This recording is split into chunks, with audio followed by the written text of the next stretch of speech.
We back. Knicks and Bruises. We're gonna continue this Kemba Walker talk. I seen MBK was on when I woke up. I seen a lot of commotion going on, a lot of mixed feelings. I got Guillermo in the as a guest. We're gonna continue this talk, man. Um, so I missed the whole MBK stream. Shout out to Sim. I just caught like the last maybe 20 minutes, 15 minutes. So I don't know if you want to reiterate your thoughts. Yeah, But no, yeah, what do you think, man? I think it's a solid signing, man. And I'll say this, man, because the people are like, oh, your show, you're angry. Look, I didn't know that the contracts were inflexible. I'm still not saying the front office have saved the Knicks or anything like that. But these, in given the context, they are relatively smart moves. Buying out or having to buy out with Kemba. OKC's going to buy him out. Obviously, I think he's going to be there. They're going to give him an $8 million contract or something like that. So, That's what I heard. I mean, it's smart move. The guy, he's probably our smartest in terms of capable, smartest cerebral point guard, probably since you could probably say since kid. And that's no disrespect to Derrick Rose. Derrick Rose is a really good player, but he's come off the bench. He's older, and Derrick Rose still plays with that explosive, kind of twitchiness. He's more cerebral than Kemba. Kemba, this guy draws contact at the right time, draws fouls, can set guys up in offense. You go back to that first year he was there with the Celtics. He looked better than Kyrie Irving with the Celtics. And Kyrie Irving's a more talented player. And those guys played way better with Kyrie, with Kemba Walker. So, because everybody thought when he was going to go to the Celtics, everybody thought, oh, he doesn't know how to kind of like pull back his game because of what he was doing in the Hornets. It's like the Hornets is the end-all, be-all. He was everything. And so for him to do that, concede, and kind of take a step back with the Celtics and make guys around him better, that's a big thing. So, again, to me, man, I love the move. Not love. I mean, I like the move a lot. I'm still cautiously optimistic because it's like I don't know how healthy he's going to be. Tom Thibodeau can't sit there and overplay the dude like he does everybody else. Can't be doing stuff like in the Pistons game. The last Pistons game we played, we were by almost 30. You still got RJ and Randall in the lineup with 10 seconds left to go, and they're sitting there standing for the foul shot because I forgot who was shooting the foul. So it's like, Tom Thibodeau got to be a little bit, smarter with that. Like, dogs, you can't be overplaying these players who are, injury prone, or if you're going to rely on them a lot. Because Kemba Walker, that's the type of guy that if healthy, he possibly helps us beat the Hawks. I agree. I mean, I don't think we have to worry about minutes and things of that nature. I think we were in a position when we only had Rose. The fact that now they're going to split some minutes, I think whatever we do with Deuce McBride, I think that's going to be very important. If this guy, if he could just come in and really just focus on defense now, because I think that's going to be his calling card as far as this roster. He's the guy that we have to guard some of these other point guards. You know what I mean? Kimber's not known for defense. Rose is not great at defense. So I think he has a niche right now on this roster where he could come in and say, focus on this and focus on this and focus on this, and he could get minutes. But I don't think we have to worry about, like, when I say we don't have to worry about minutes, I'm saying we don't have to play him 35 minutes.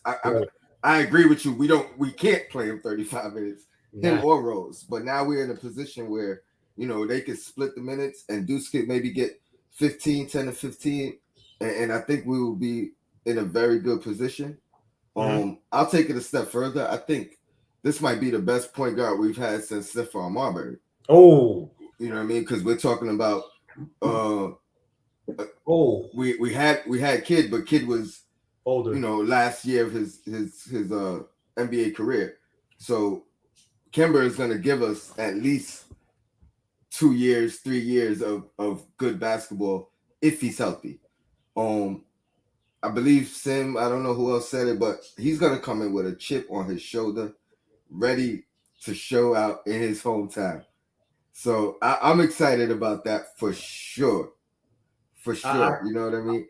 I am too, man. And I was going to make an awful joke. I was going to say he also has a chip in his knee, but I'm not going to do that, man. That's terrible, man. I hate. Look, I know basketball super. I ain't none of that, right? But when I was looking up the injury, right, and I don't like when they don't tell what the injuries are. That gives me pause. Like, all right, this dude is hiding something, because he took the same Kobe therapy, right, to fix his knee. Hmm. And it says that you take those therapies either if it's inflammation in the knee or if you have osteoarthritis. And I have partial arthritis in my left knee. And let me tell you something. When I had that, they had to drain my knee, right? And before that, I was in pain, couldn't walk. Like I literally couldn't. If I couldn't straighten out my knee. So first of all, these athletes, they're superstars. They're superhuman, right? So his pain threshold is different from mine, all that stuff. What I'm trying to say is that these guys, like when we see some of these guys, bro, there's a reason why sometimes when they're working out and stuff, when you catch them, they're crying because of the amount of work. Because what he has to do now, he has to strengthen all the muscles around that knee so that he doesn't put as much pressure. I'm going to go to PT at 3 to actually work on my knee and my Andy saying Gmo, not true. Okay, I'm literally telling you guys, I literally have my knee drained. It's not fun. It's one of the most painful. It sucks.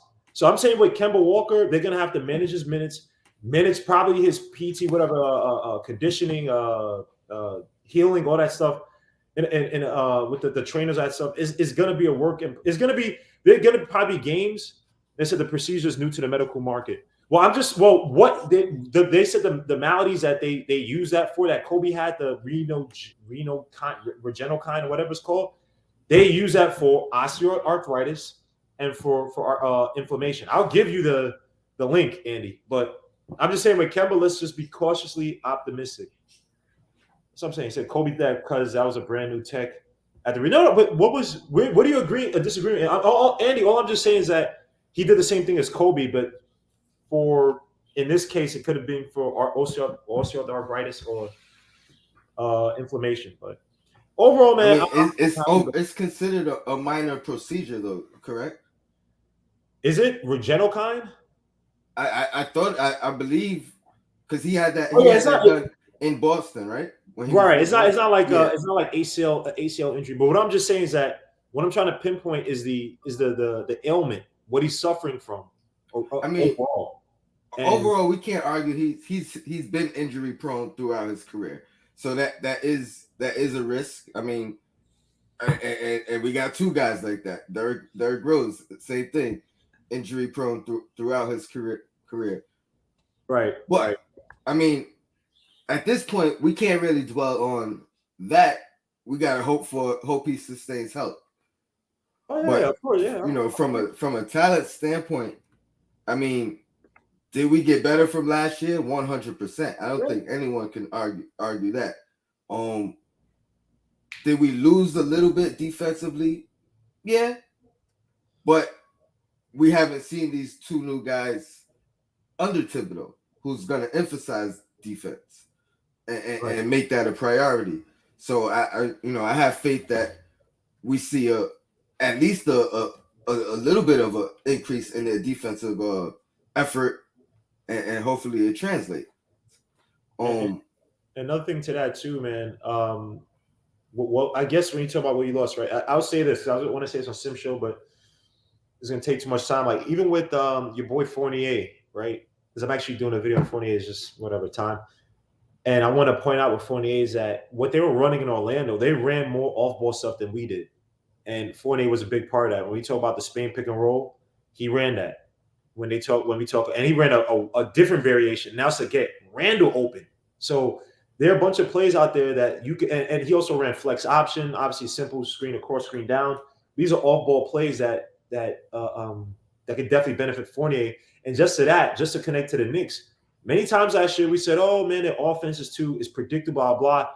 But Tibbs did try new things. It's just that when you don't have talent, you know what I mean? It's just, you can't, there's so much you could do. So even with the Fournier signing, even though at first I was like, Fournier, when you do your research on him, he's actually, talented. offensively, he could be your chess piece. You know what I mean? So I think that there is some optimism. Hope if Tibbs can connect with these guys and get them to play on their system, I'll take the like you said a few days ago, I'll take the dip in defense for what we can do offensively. We were 24th in points per game last season, right? We overachieved in that regard in terms of like we overachieved. No team in the NBA is going to survive with the last rank or near last rank defense. It just doesn't happen. You know what I mean? So we're going to take the next step. We have to get better offensively. So, you know what I mean? It's And the pressure right now, the pressure's off Randall. As far as like you can't load up on Randall now. You know what I mean? Like he got outlets outlets that could do more than just catch and shoot. You Agreed. know what I mean? Like they could catch and create, catch and make a play happen when it's not there. Um, I And was also at get away from him too, like you said. I was at the UConn game at the Garden, the triple overtime game that Kemba won a buzzer beater or one game winner, You and mean and let me Gonzaga? You sure? I thought it was no, it wasn't. It Pittsburgh. wasn't. Who was it? It was Pittsburgh, UConn and Pittsburgh. Because maybe the step back, right? yes, yes. Pittsburgh. It was Pittsburgh. Um, this is my first my first trip from Utica back to Hmm. the city. Me driving myself. I had just got my car, made it to that game, triple overtime. Had to work the next day. I was expecting to leave the game at like 11 and drive back to Utica 4.5 hours. Got out that game at like 1:30 in the morning and had to drive 4 hours to Utica and go to work at 7 a.m. So, but that was one of the best performances I've ever seen at the Garden, NBA, college, at any level. Like, if we could get 10 games like that a year from him, or just one game if it's the right game. You know what I mean? The a playoff game. Oh man, that like the atmosphere at the Garden then was crazy. I could only imagine at this level.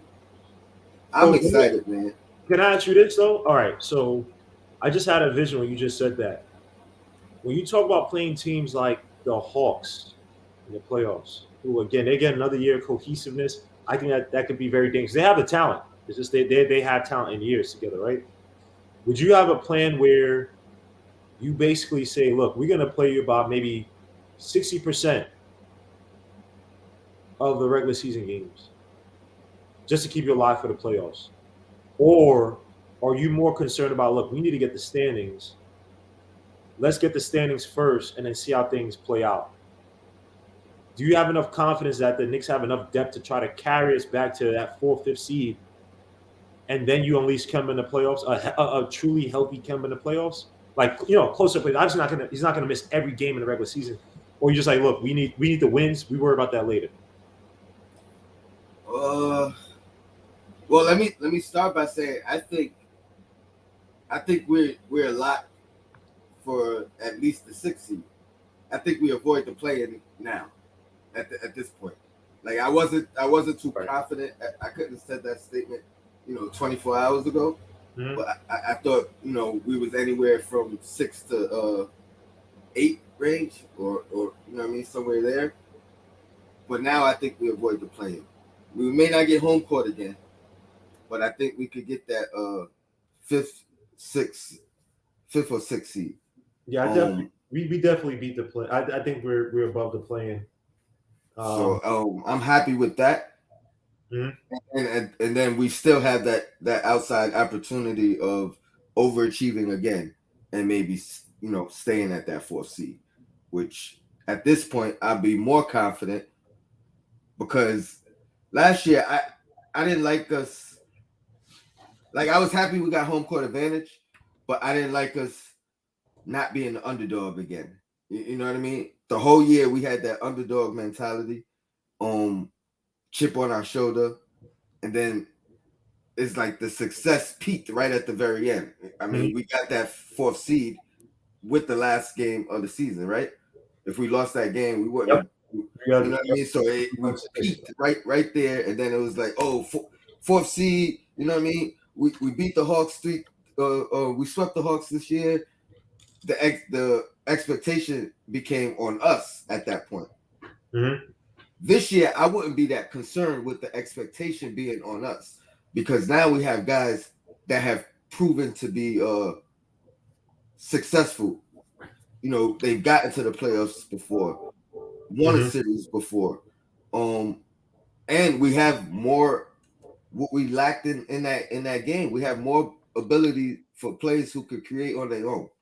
We don't have to rely on Randall. Randall doesn't even have to be the primary playmaker at this point. Like people forget, he only averaged maybe 3 or 4 assists this year, but Kimba can pass the ball. Yes, he can. He's not a selfish point guard. Um, handle is probably top 10 in the league. You know, you know what I mean. I can't wait. Okay, yeah. I I, I can't wait to see him and Kyrie go at it. Uh, I just um, I just love I love how he sets up players, man. Like when I saw him with that Celtics team, man, like the way he goes about it is not he's not selfish in the way he operates. You know what I mean? Like if there's a hot and that's the thing that we needed last year because I think Randall too many times he thought like don't get me wrong, I know he facilitating that stuff, but he has like it's two things with Randall. It's use the post up whatever facilitate kick out or it's try to score in the mid range post. You know what I mean? Like I think Randall has to take another step to understand the game on a higher level than just those two levels. And Kemba, I've seen it with the Celtics, man. Like he's an unselfish player. I know people say, "Oh, he doesn't do assists and stuff," and everybody just thinks he's a scoring guard. Well, take out his career with the Hornets. He had to be that. They had no one. You have Bismack Biyombo and freaking MKG. You have no one to pass to. You know what I mean? And you still carry that team. Then you go to the Celtics, where you have all that talent around you. He could have put a Kyrie Irving, like I was saying before. Kyrie Irving thought, like, yo, I'm going to get mine. Kyrie Irving, as good as he is, did not look at that team and say, I'm going to make these guys around me better. He had no intention to do that. He's a sniper through and through. I get it. Kemba Walker could have came and said the same thing, and he didn't. Before they went to the playoffs, y'all couldn't tell me that Celtics team's not looking way better than the year prior. You know what I mean? So yeah, I yeah, like no, 100%. the intelligence, man. We need intelligent players. I think Kemba is. I'm not saying he's CP3, but in terms of filling out the game offensively, I love the move, man. And in the off season, early in the off season, right after the season ended, um, I had made a comment that we don't necessarily need to bring in two superstars Mm. or a superstar. Now, granted, I'm not saying we're championship contenders, but what I was saying was we need two guys that are at least Julius Randle's caliber or better. And I think you can argue that both these guys, Fournier and Kemba, are at least of Julius Randle's caliber or better. So that being said, I think we improved a lot. You know what I mean? Like I think you can argue that like there's no de facto that RJ Barrett is our number two. You know what I mean? And I'm not saying that he can't be, he won't be, Mm-hmm. but that's not a guarantee now. You know what I mean? It takes pressure off of Barrett as well. It Mm-hmm. takes He doesn't have to be you right. know what I mean? So this now he could really just develop into with this team.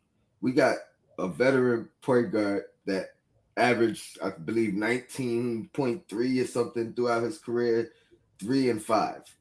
Like that's very similar to Stephon Marbury's numbers of 25 and 5. You know what I mean? But see, Stephon, Right. He's more of a team player, if you will. Like yeah, I love Marbury, so I'm not knocking him. But I Kemba's know. Me too. perception is more of a team player than Marbury was. He's Right, not out there just trying to get his. He right. might drop 40 on you, but that's not what he came in the game expecting to do or trying to do.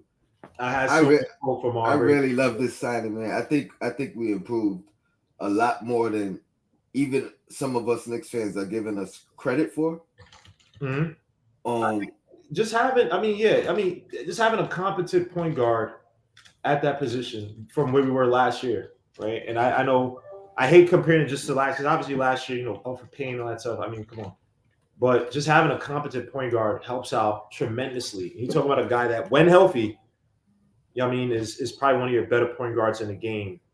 And again, he also has a chip on his shoulder. And it's up to if Thibodeau can tap it, if he could give you a transformation like he did with Randall. Now, a lot with Randall though is not just Tibbs because Randall was doing this by himself. mm-hmm, He took mm-hmm. major steps, watched a lot more film, started shooting 1,000 shots a day in the gym and all that stuff. I said things even started. He started before, but something clicked for him.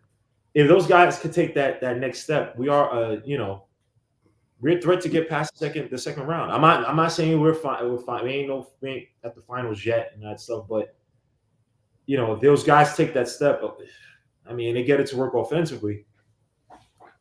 I'm just saying, Yeah, man. Whew. Shout out to the chat, man. I appreciate you guys joining in. Um, Hit the likes. I'm still working on how to focus on my guests and focus on you guys. But I see everybody. C Mac, I see you. Chris, I see you. Simma, Bodega Wi-Fi, Chop. You know what I mean. Andy, salute. I appreciate you guys for real. Um, yeah, man. I think we definitely improved. It took. I ain't gonna lie. I'm Mr. Optimistic, but I did have a sour taste in my mouth. My stomach was curled up a day or two ago. I wasn't trying to express it live, but Oh, so you see how they you see how they I'm are being on honest. State Channel MBK. They set you up perfectly. I came on and I wasn't even going crazy like I was on my show. I just came on saying I don't know because I didn't know that the contracts were flexible because no one talked about. They just said 3-year deals. I'm like, I don't want to be tied these guys for 3 years. And yeah, you're talking about some guys will be older, whatnot. It's like it's terrible. This guy was like, yo, but did we get better though? Did we? I'm like, yo, this I dude. mean, we did though. We My did. my only thing was we still need another point guard. I didn't want Rose playing 35 minutes a game. So like that was and I knew it was coming. At that point, I'm like, we gotta get Sexton. We got to. And my point was we need somebody that could play at least 25 minutes a game instead of Rose playing 35 minutes a game. And now we have, to me, a more veteran, better option in Kimba. You know what I mean? Like who's to say that Thibodeau, even though I think Sexton's a Tibbs guy, who's to say that Tibbs would have relied on him? With 3 years experience as opposed to, Kimba got experience playing against Thibodeau for a lot longer. You know what I mean? Like, so I think Thibodeau is gonna trust this guy. You know what I mean? So Now, let me ask you about that because Sim talked about on his show. How do you think Tom Thibodeau is going to handle Kemba Walker in minutes? Because you know Tom Thibodeau will run you into if he knows you even a little bit like you're healthy enough to play. Oh, he's going to play you, whether it's to your detriment or not physically. So how do you think he's going to approach that this season? at this point, I'm confident because it's him and Rose. You know what I mean? Like he's not gonna play both of them together 35 minutes a game. Right. You know what I mean? So I think at this point we're good with an even split, or even Kimber got 35 this game because he was on. Maybe next game Rose gets 35 minutes because he's on. You know what I mean? But we're not gonna rely on that game in and game out from either one of these guys. So Right. I think that's gonna help each other for both of them. You know what I mean? Like Rose can get a rest, and we not and the offense not suffer. You know what I mean? Kemba can get a rest, and the offense not suffer. How many times did we take Rose out the game and we lose the lead, or you know what I mean? Like Heat, the the first trajectory game, changed.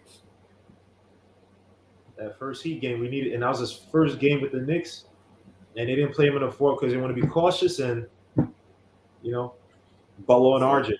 You know what I mean? So so I mean, I love it. Like now we don't got to worry about taking a dip when our point guard gets out the game, or we don't got to worry about we got to start this guy so Rose is fresh in the fourth quarter, or you know what I mean, think about this. down You the can have an stretch. offense away, not to say you don't include him, obviously, but Randall could literally be on one side, and I can have a high pick and roll with Kemba from the wing and knows well, Mitch, whoever the damn center is.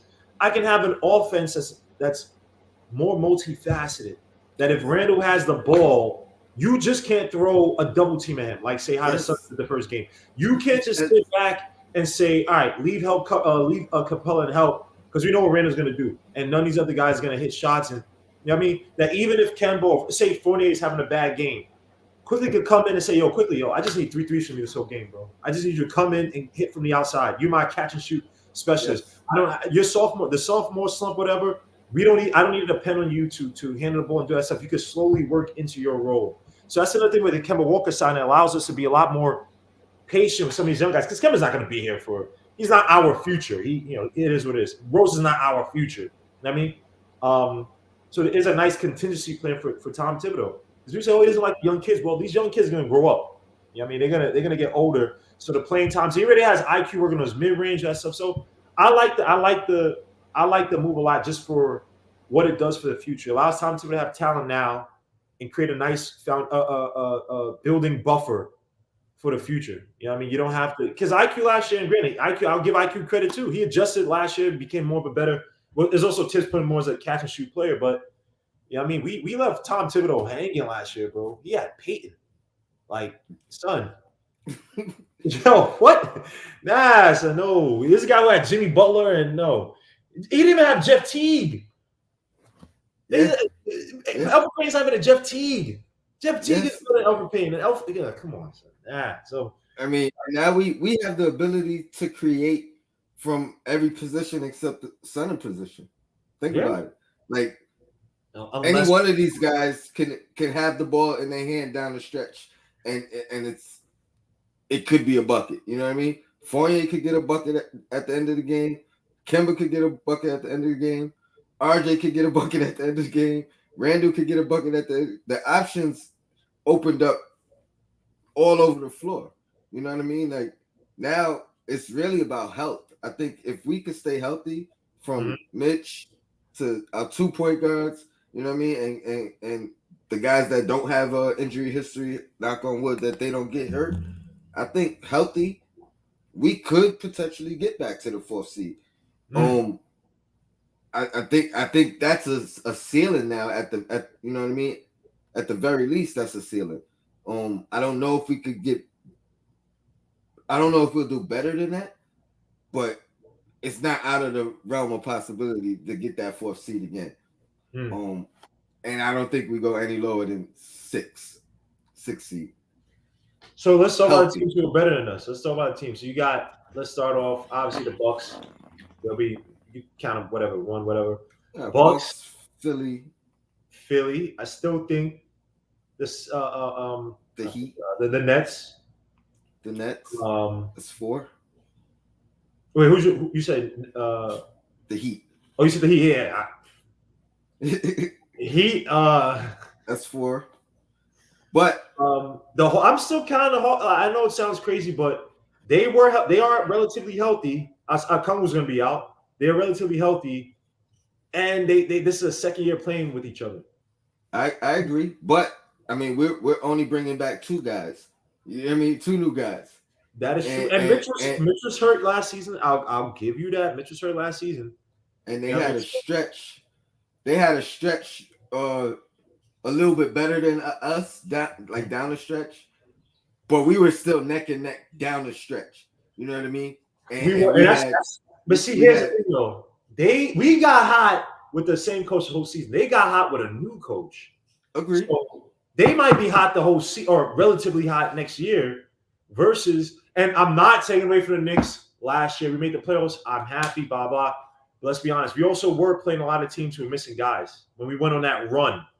So I'm not discounting, just saying, and hopefully, and everybody gets hurt, injured. It could go either way. We could do even better, just, whatever.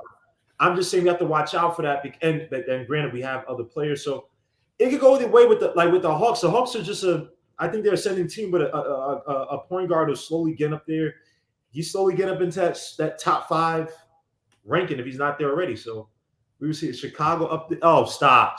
That's what because Eru got mad at me. I didn't give Chicago no credit. I'm not giving Chicago credit. I even give the Hornets credit because Hayward was out and LaMelo was out. They started going after Hayward guy. I'm not giving Chicago no credit.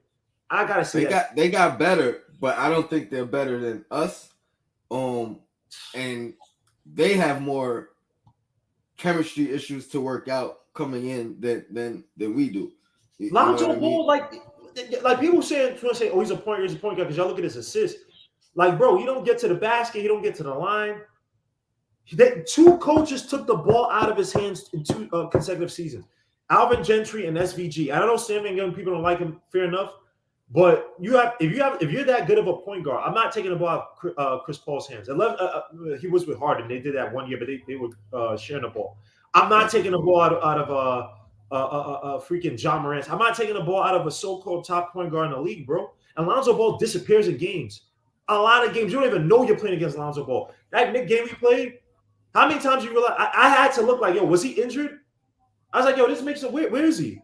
He disappears in games. So y'all can sit here and talk about the Bulls. I don't. Hey, nope. Yeah, I agree with you there, man. I think we're still better than the Bulls. I think they still have some things to work out chemistry wise. They're pretty much running a new roster. You know what I mean? With the guys they're bringing in, I think they're gonna have chemistry issues early. I don't Mm-hmm. think they just jump off to a great start. Where I think this year, remember we brought in Rose midway through the season, and he was detrimental or a big part of what we did. Um, but we were still overachieving but prior to getting Derrick Rose.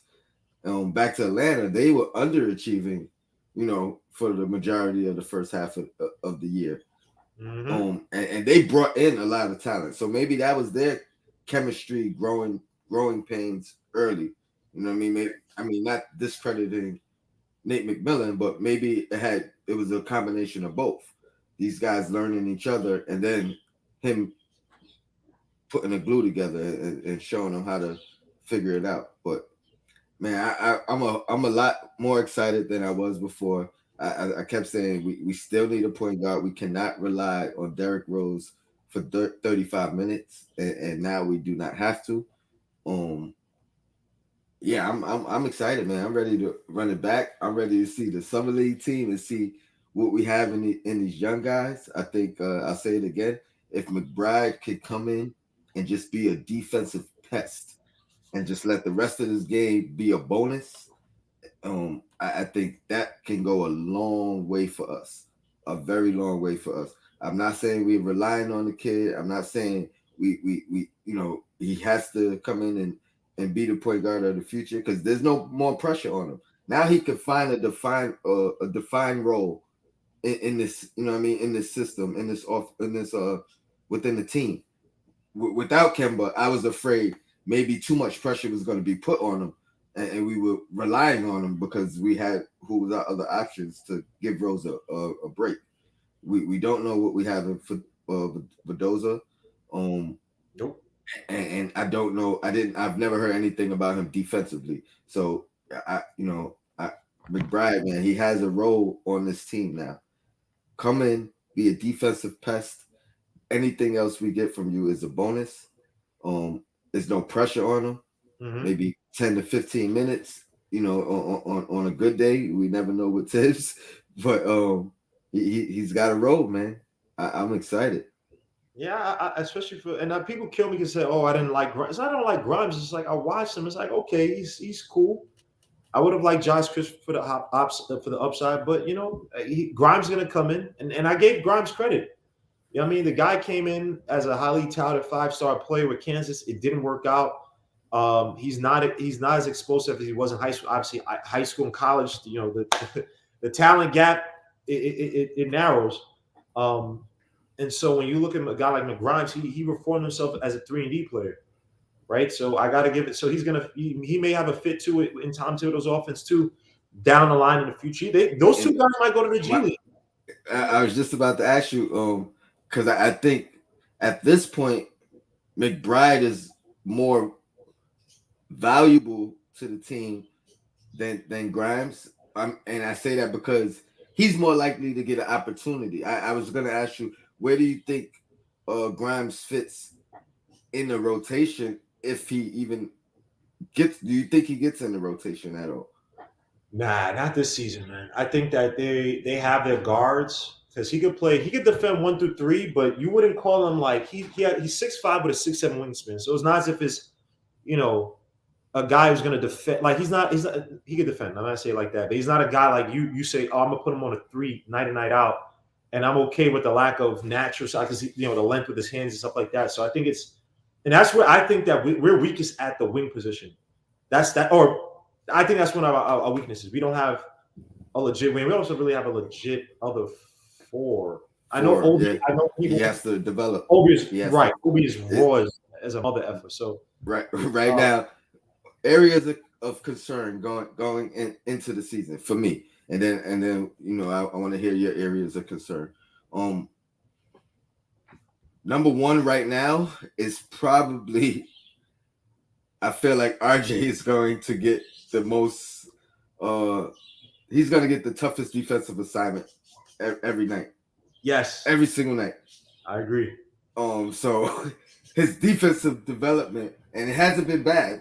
You know what I mean? His effort on defense is there. He comes up with good plays here and there, but I think his defensive development is going to be one of the biggest keys coming into the season. Hmm. Because I don't see Fournier taking on that responsibility. Even though I like his defense, I think he's underrated as a defender. Fournier is, but I don't want him guarding threes per se. I think RJ is probably going to be better suited for it, and he's going to get that tough assignment every night. Backup four position, we need to see a full overall development from Obi. He's gonna have to play better in the minutes that he gets. Um, Maybe, which I was calling for last year, but we didn't have the opportunity with all of our injuries at center. Maybe Taj could come in and play some 4 minutes Yeah, um, instead of Obi. And I'm not knocking Obi. Let me rephrase that. When Obi's not playing well, maybe Taj could come in and give Randall a break, as opposed to Obi playing and not being up to par. But I think Obi's going to take a big jump this year. Um, well, okay. My bad. I didn't cut you. Go ahead. you could chime in. I'll think of if I have any. Those are my two big concerns. I was just gonna say I was gonna disagree, but I was like, you know what? If he's playing on the bench with Derrick Rose, who plays with pace and gets out to Obi, could play the pick and roll, have Obi also run baseline and whatnot, like he did last year. I think that's great for Obi's development coming off the bench. And then slowly, obviously, work on his post-up game, work on his footwork, his defensive awareness, stuff like that from the bench. I mean, it could definitely also try to expand it. Obi to pass a little bit more because he actually is a good passer. Just they didn't showcase it last season. I mean, Um, he didn't really have the ball in his hands other right, than in that quarter. You know right. what I mean? So he has to get. I'm not putting that on him. I think with time maybe Tibbs will trust him a little bit more and give him some more opportunity to do that. Because I agree. I think he is a good passer. He just really didn't get the opportunity to play inside out. Right. Now, yeah, I can see. I can definitely see how open. My bad, I cut you off when you said all the deficiencies on the team. I Just, mean, just the those four. those are my two big ones. RJ has to develop at that defensive end and take the next step. And I'm not knocking her. I'm just saying he's gonna get that tough assignment every single night now. Um, so he's gonna have to step up on that end. I mean, at this point, bringing in efficient scorers or efficient, high level threats from the outside like Fournier and Kimber, I wouldn't mind even RJ's coming in with the same thing like McBride and focusing. Like, you have to defend. That's your job, and the rest is gonna just come. Everything else is a bonus. You know what I mean? I'm not saying he don't got to score, but I want his mindset to say, I gotta be a better defender this year. That's what I'm focusing on. I think that'll make a huge difference for us. Um, and then health. Maybe health should be number one, It, considering yeah. considering Kemba, Derrick Rose, Mitch. Um, we can't lose these guys at the same time, and hopefully we don't lose them at all. You know what I mean? So health would probably be number one. RJ's development on the defensive end, Obi's development as far as productivity in his minutes. Um, because a lot of times, we took Randall out and we had to bring him right back in because Obi wasn't playing well, or That we was. took. Oh, that is a great point, bro. How many? I forgot what game was it. We ended up winning, but it was after the Bucks game. I think when Randall was like hurt or he was just coming back. He was upset because And he had to come back in the game. Yeah, I forgot. I can't remember which game that was, but that was bad. That was I, bad, Kobe. I I mean, remember. we were up by like 20, right? Or something like that, right? Uh-huh. Yep. And then we only were up by like 11 or 10 or something like that, right? After coming. In like 3 minutes. Yeah, it was. In like 3 minutes. And you could visibly see it on Randy's face, like, yo, I can't even get a break. I get a rest. And he I just can't came even in sit angry. He down. scored his shots. And it was bad, man. I felt so bad for Obi. Like, yo, man, they killed this dude. But no, development, and I mean, this is perfect for Tibbs as long as these guys are healthy.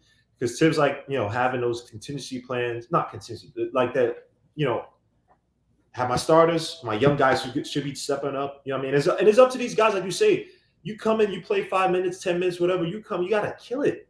You gotta Yep. kill it. Like that's how Jimmy Butler did it. Jimmy Butler was Yeah. a defensive player. He was not this point guard or point forward, whatever you want to call him nowadays. Like he was not that. And I guess Jimmy Butler's a rarity because I don't want to compare people like that to Jimmy Butler. Say, oh, just be like Jimmy Butler. But it's up to these young kids to take the step. Like put like this. There's no, and I know people are gonna kill me, but no more Knox, no more Frank. You know what I mean? I don't have to see the young guys. And I'm not killing. I know people like them, but there's no more uncertainty as to your path to getting that position. You know what I mean? Getting into developing those guys. Because people say, okay, in the next few years, they're going to be trying to go after a superstar, right? But they're not be going after superstar in every position.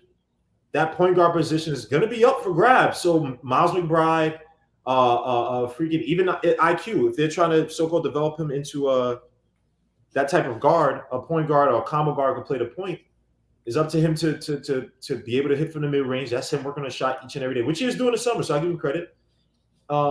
Way better I don't quarter think wins. Yeah, they I mean didn't trade Knox, right? they traded Knox. No, no, he was asking because you said no Oh, more Knox. I believe. oh, I just meant I don't think there's gonna be space for Knox on this team going forward. That's I'm not even trying to issue on. I'm just saying like I don't see you talking about a guy's gonna be playing a summer league. That means that Yeah. he would have to go to summer league like average like 30, 10, and like he has to do some Wilt Chamberlain numbers where it's like, okay, we gotta force Knox into the rotation because he's finally taking. And I mean, we've seen some of the league Knox.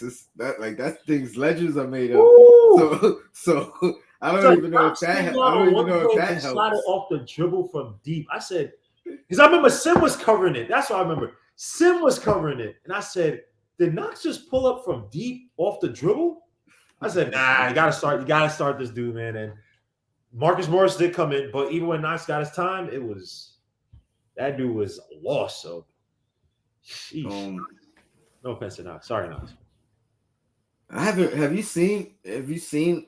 Mitch hasn't posted any videos, right? Nah, just on Instagram. Last time you saw my being 275, whatever, and then yeah, nothing. He's with his I'm kid or something like that. That's all I know. I'm looking forward to hopefully he's healthy and 100%.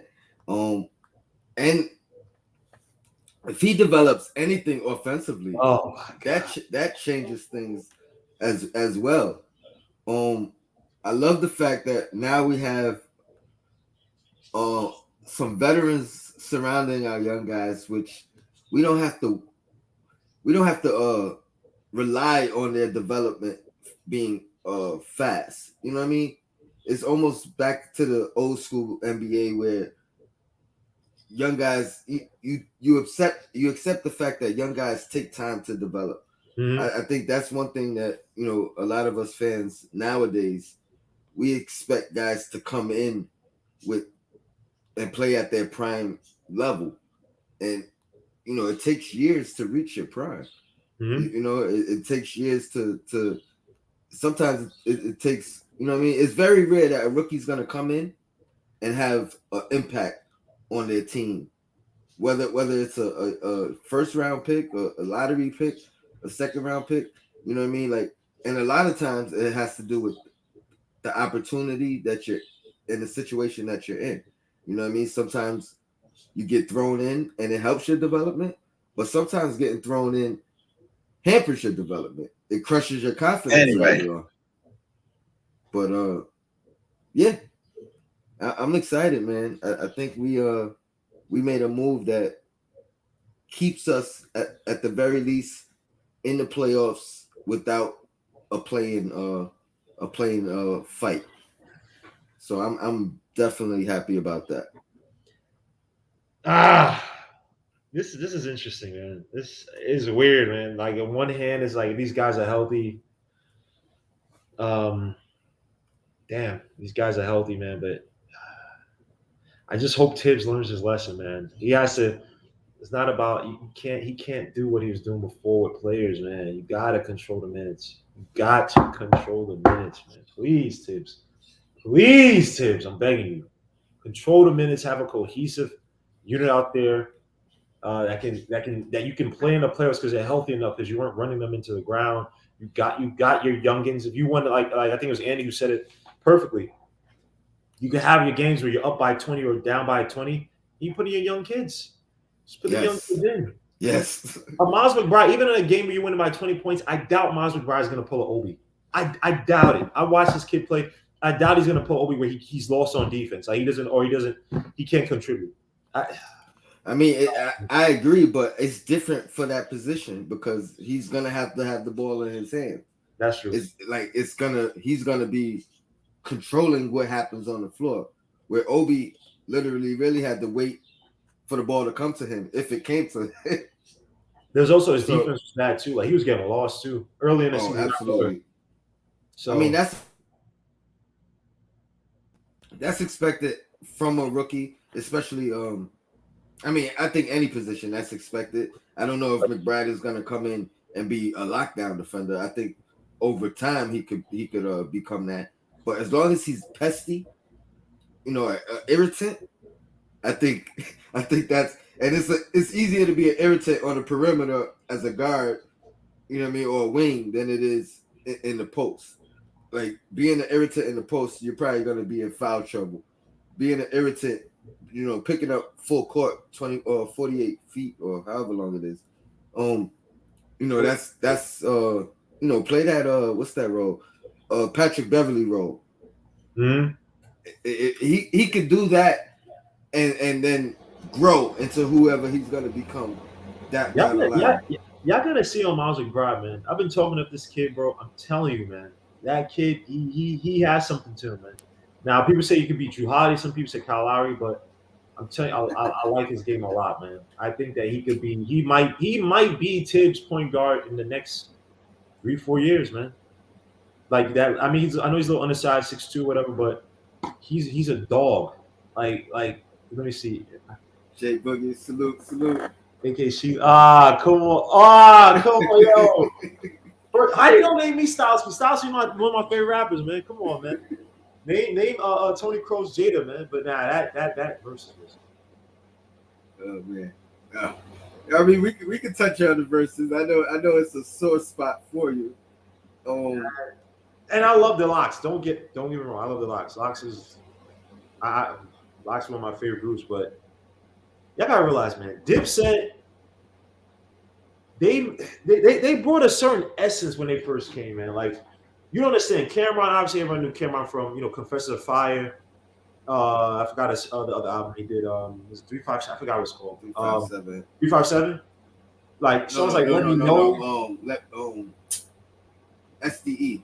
Sex SD. Thank you, drugs, thank you, thank you, sex drugs entertainment, thank you. which Yeah, I think it's was the a Leather Jacket. highly underrated album. Highly underrated album. What means the world to you? My money, my Cameron. Cameron, Robin Nick said, you're most definitely the most depressed. I'm not even. What Where are you where I'm talking? from.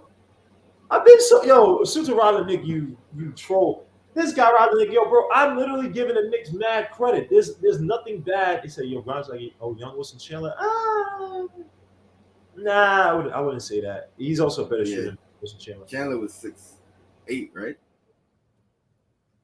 They, Salute to they might be the Robin same Nick, type. But man. Chandler's a little bit more uh compact like that. But yeah, just the Dipset, man, Dipset got. Oh Lord, that was bad. When they started booing Cameron when he wanted to freestyle, oh, that hurt my heart, man. And it just felt like the sound was terrible for I both of them. asked him, I'm like, yo, they can't just choke in a versus. Nah, they were booing him so hard that he's just like, you know what? Screw. And I'll say this, man. Cameron, I know, but Cameron started out lackluster because I don't know what they were doing. Like it just seemed like they're all over the place, and it's like, where's Cameron? Cameron was the only person trying to like rap the songs like with gusto. Joel Santana, golly, Joel Santana, why? You were the young prince. It was supposed to be you and Lil Wayne, and you did something that Lil Wayne did too much to. Now you all messed up, bro. Come on, man. This dude wasn't even rapping, bro. He was jumping around, tweaking. I'm like, yo, what's wrong with this dude? Yo, y'all don't understand. When I grew Jadakiss up, stole the show. That's what it boils down to. He used his veteran savvy. You know what I mean? He's been on the verses before. He knew what to expect, and he came prepared. Jadakiss came like he wanted to, like he came like when he had that beef back in the day with 50, he was like, I'm killing. Like it wasn't no let's have fun. Hey, you sing my song, I sing your song. It wasn't that Snoop Dogg DMX thing. It was and then when Styles P said salute to Max B, I said, nah, this is too much.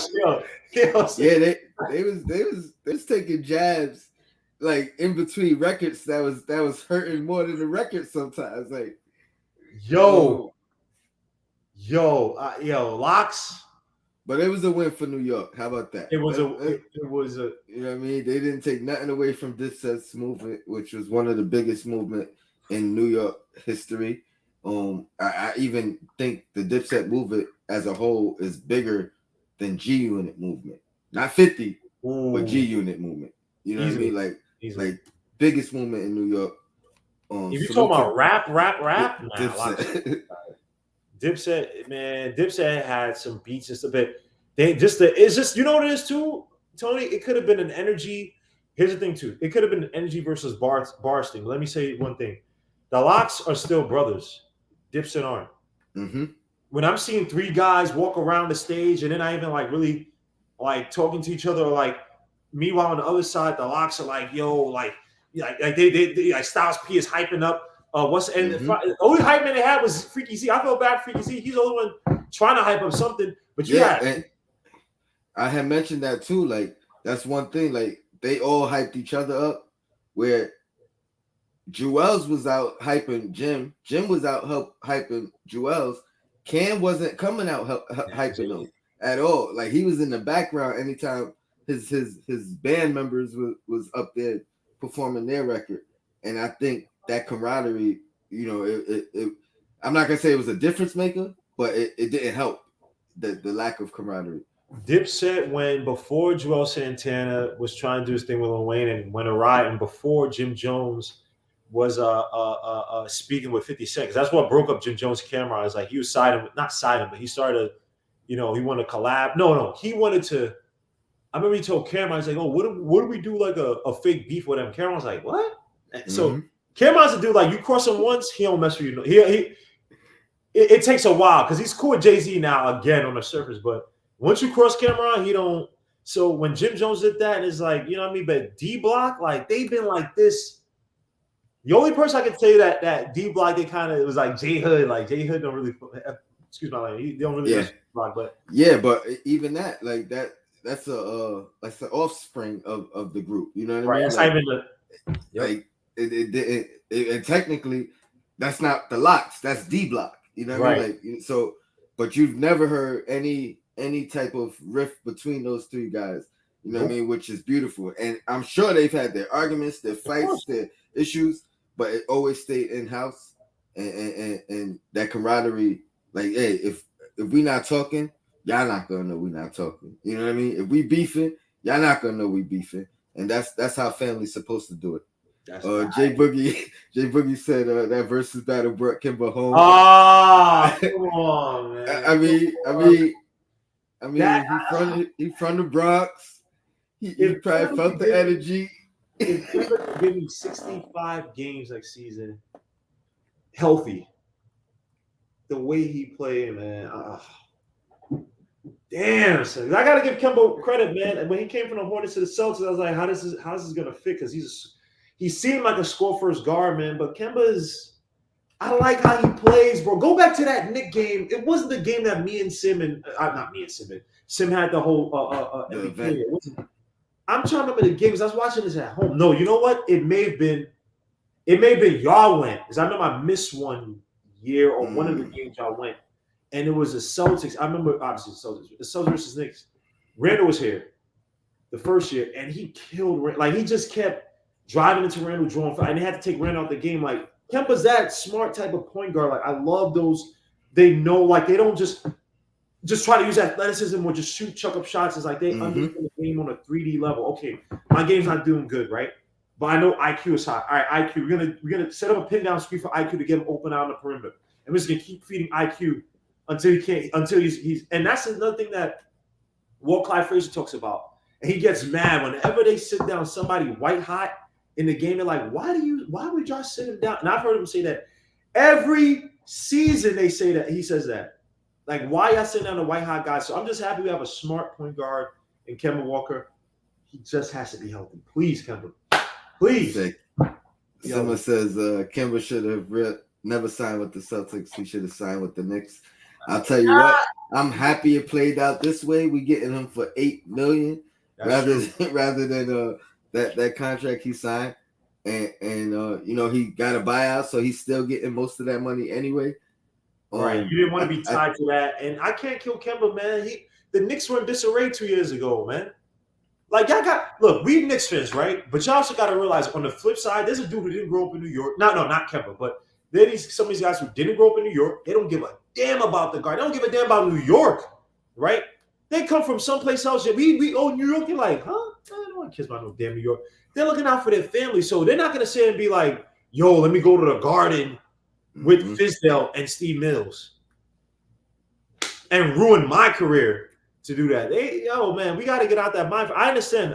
But even as a New Yorker, you should be feeling like that. Like maybe don't go play for the Nets, but if I got Steve Mills and some other imbecile running the team, bro, come on, son. I don't think the Knicks pursued him because I think he would have signed. He said he said he wanted New York before going to the Celtics.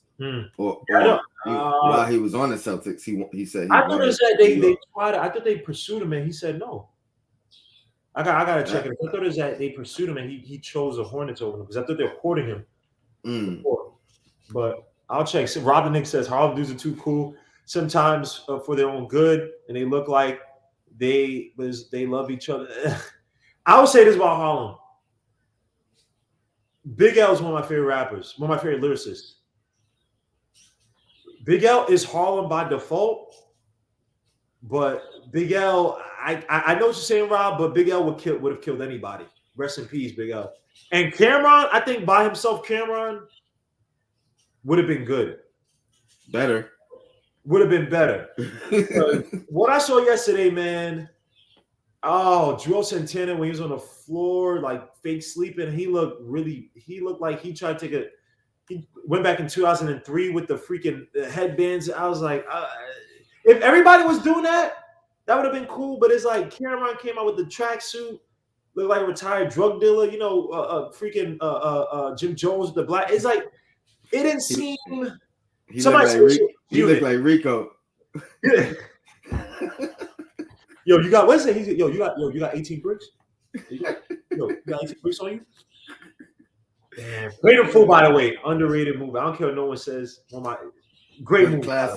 Hood classic. And that's a fact. R.I.P. Big L, man. Yes, R.I.P. Big L, man. Big L. Fact. R.I.P. Everybody, but yes, R.I.P. everybody. Bismarcky. Yes. I ain't never get a chance to say it on air, so terrible. Big loss. Casualties of a Dice Game by Big L. Go listen to that song. That's one of my favorite story. That's one of my favorite songs of all time. Casualties of a Dice Game. Crazy beat, crazy everything. That was on the Big Picture, the album that obviously is the only album that he came out with officially. But Andy says the Raptors wave Aaron Baines. Aaron Baines. You know what?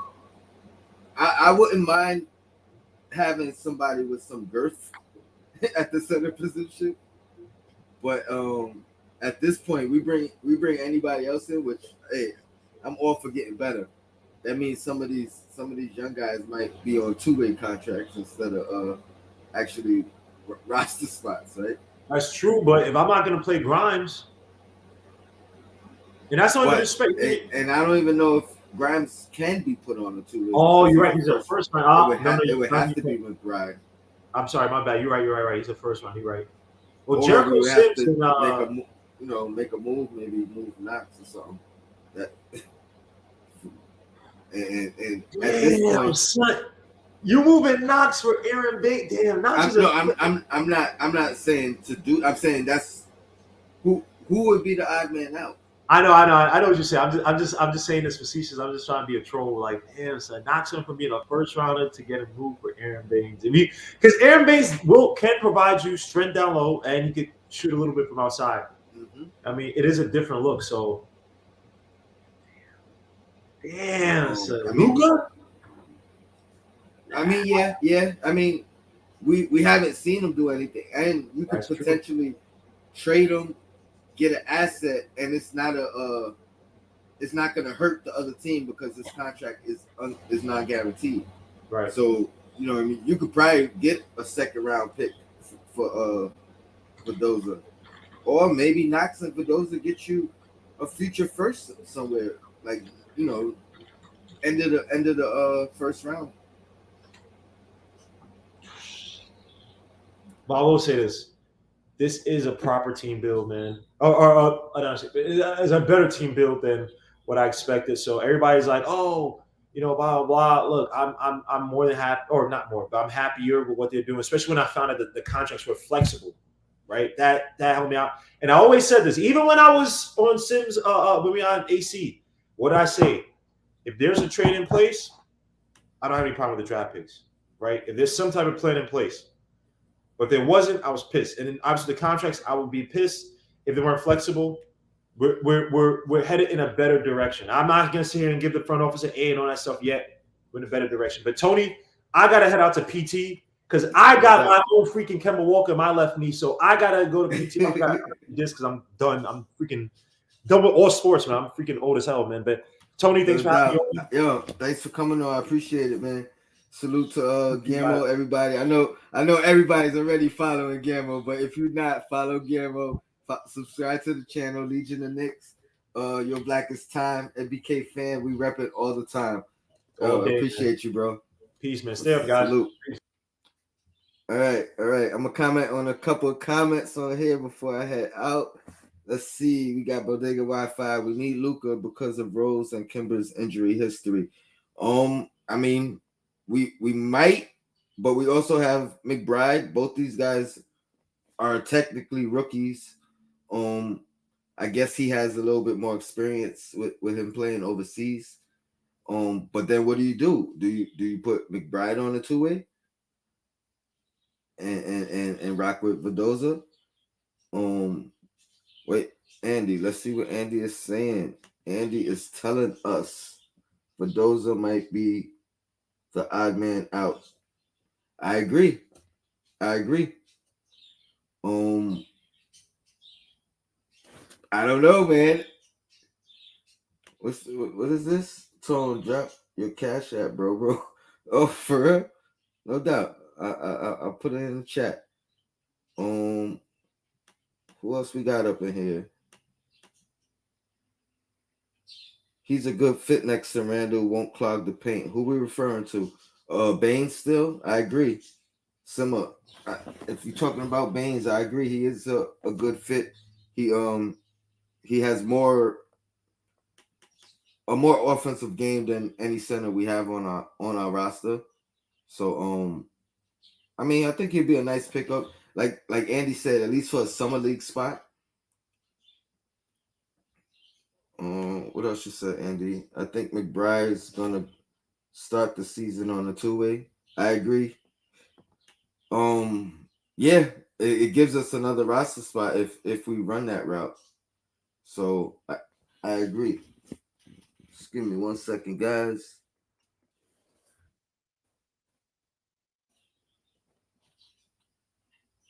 Pardon me for 1 second. All right, here we at. Where we at? Grimes is about to show us grimy season. Hey, I don't know where he gets his time right now. You know, I mean, we got Quickly, who's definitely going to be playing the two. I don't see him playing the one. We got unless he can rotate, unless he can play the two and the three, and maybe get some minutes. But Knox didn't get any minutes last year. Do we think he's going to get more of an opportunity than Knox did? I don't know. I don't know. He might have to prove it. He might have to prove it, and it's gonna be interesting, man. But I'm happy. I'm happy with the turnout for sure. We needed a point guard, and this is definitely the best point guard that we've had since I think Stephon Marbury. What do you guys think? Is this the best point guard we had since Stephon Marbury? I think so. What we got here? I'm looking for improvement from RJ, OB, and Quickly. Yes, I agree. I think RJ has to step up on the defensive end at this point. I think he's gonna have the hardest defensive assignment every single night, the hardest wing. Let me bring in the Queen. The Queen is in the building. What's up, Steph? Oh, I can't hear you. I don't know if you're muted,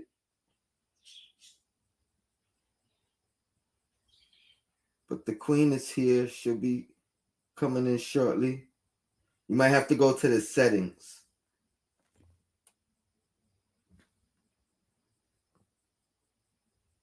with the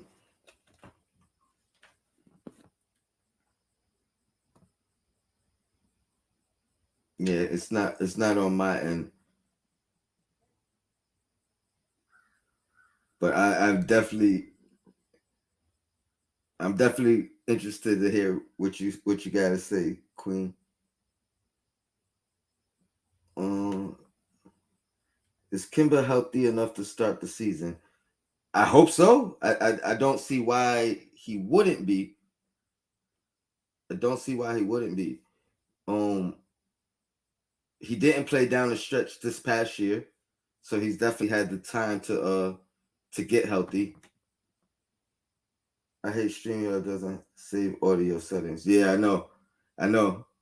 Threw me off a loop as well. Jumping into other shows. Let me see whose comments I missed. Too many players in front of him. I don't know who that was referring to. C Mac. Can you hear me now? I hear you. The Queen's in the building. I appreciate you coming on. Of I want to course, hear of what you course. gotta say. We got a point guard. We we got a gotta, point guard. we do. I hopped on some show for a minute. I mean, I got 2 points. I guess it's, yeah, 2 points on the Kimber thing. One, if he's healthy, I like it. You know, I know people. I hear people saying that his first step is not what it used to be. I hear people saying that he's washed. Even if his first step is not what it used to be, he's still an upgrade for what we have. And I get it that his defense may not have been as good as Peyton, but I think as far as our team defense, we're going to be okay. And I don't mind dropping down a little bit defensively to add more offense. But this is what gives me the pause with Kemba, Okay. and that is his injury history. Over the past 2 seasons or more, he just hasn't been available. There's been big games, there's been, playoff pushes where the Celtics needed him and he just wasn't there. I'm sure he wanted to be there because of his injury. And that's not just a one-off thing, right? That's just him. Like when we think about Kyrie, we think about the injuries. When we think about Kimba, we think about the injuries. So that's the only thing that gives me pause because I'm going to be really frustrated when it's a big game. We're trying to position ourselves. We're in the playoffs, and he can't play. Like I'm going to be real frustrated. And the fact that we signed him for $8 million is not going to make me feel better.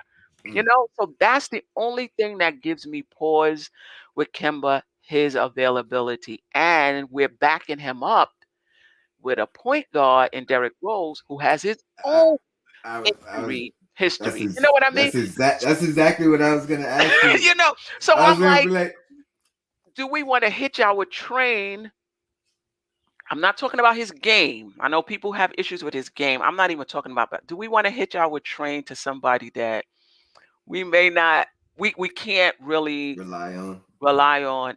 Or, you know, from what Gmo was saying, I know he was on with you earlier. I didn't get a chance to hear that, but I heard him on on Sim Sim. Show Mm-hmm. and BK that this arthritic knee he has is not something that's going to go away. It's something that needs to be managed for with a coach who is not good at managing minutes. I mean, when the playoffs came, he threw Rose out there. By the fourth game, whatever game it was, Rose didn't really have anything less to give us. So that's my only concern about Kemba. I would have liked to have gotten somebody. And listen, injuries can happen at any time. Don't get me wrong. But I would have liked to have signed somebody. And I know people are going to say, but who? Who we know we can count on game in and game out. That's the only thing that gives me pause with Kemba. He's undersized, but he's did it in the league undersized before. I'm not worrying about that. And I guess the third thing is when he played with Boston, he wasn't the top guy, Mm-hmm. and he didn't look the same. Now, was that because he was injured and still playing? Or was that because it's kind of hard for him to find his spot if he's not the primary option like he was in Charlotte? That remains to be seen. But I just felt like he didn't really play off of them that well.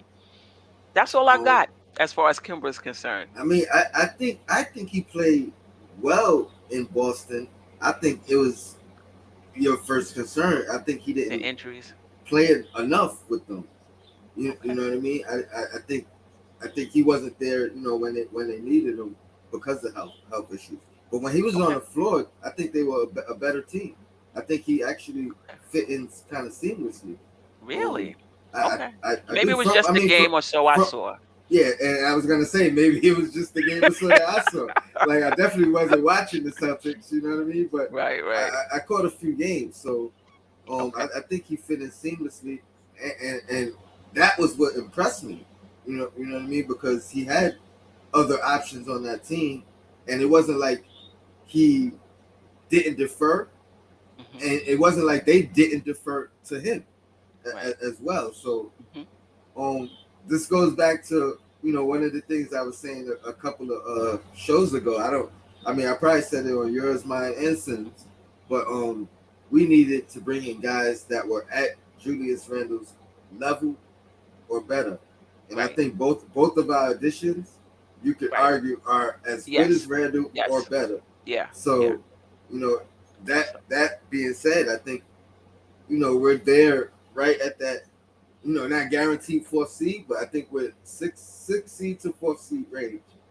Like I don't think we got to I worry think it's about gonna be play hard. in. I think it's gonna be hard. I don't know. Well, we're saying if everybody stays healthy. Absolutely, Okay, so absolutely. if Or everybody stays as healthy, long as we don't have three injuries at once. right, You know what I mean. Like right, we're gonna need. I don't want Rose or Kemba playing 35-minute stretches for 10 games at a time at all. So we don't really need either one of those guys to go down right, right, at all. right, right, You know what I mean? right. And hopefully Mitch can stay healthy. So yes, health permitted, I think we're sixth to fourth seed range. I really do. Really? So okay, let's just keep the same top three. You can argue that Miami may have skipped over Philly, but let's Atlanta. just keep the same Okay. top three. So we're talking about if we're gonna stay 4 to 6, that's three other teams. That's Atlanta. I think you have to put Atlanta there. Mm-hmm. Miami. Miami, you got to put Miami there.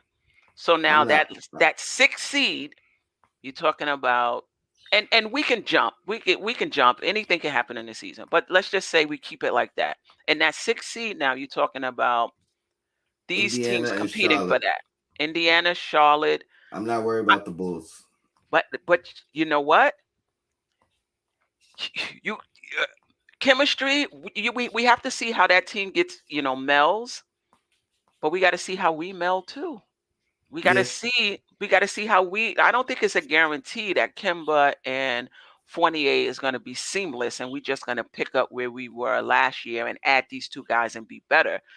And if you're going to say that about us, then you got to say the same thing about Chicago, right? That they're going to be, better. Like if you're concerned that their chemistry may not be right, then you got to be concerned about our chemistry too. I don't Unless even you're think talking it. I about don't even their think. fit. Unless I you're don't. talking Yeah, about the I don't fit. even think it's chemistry. I just think. I just think. I think we're a better team. Like, you know what I mean? I just think if you go down the line piece by piece, I think we're a better team.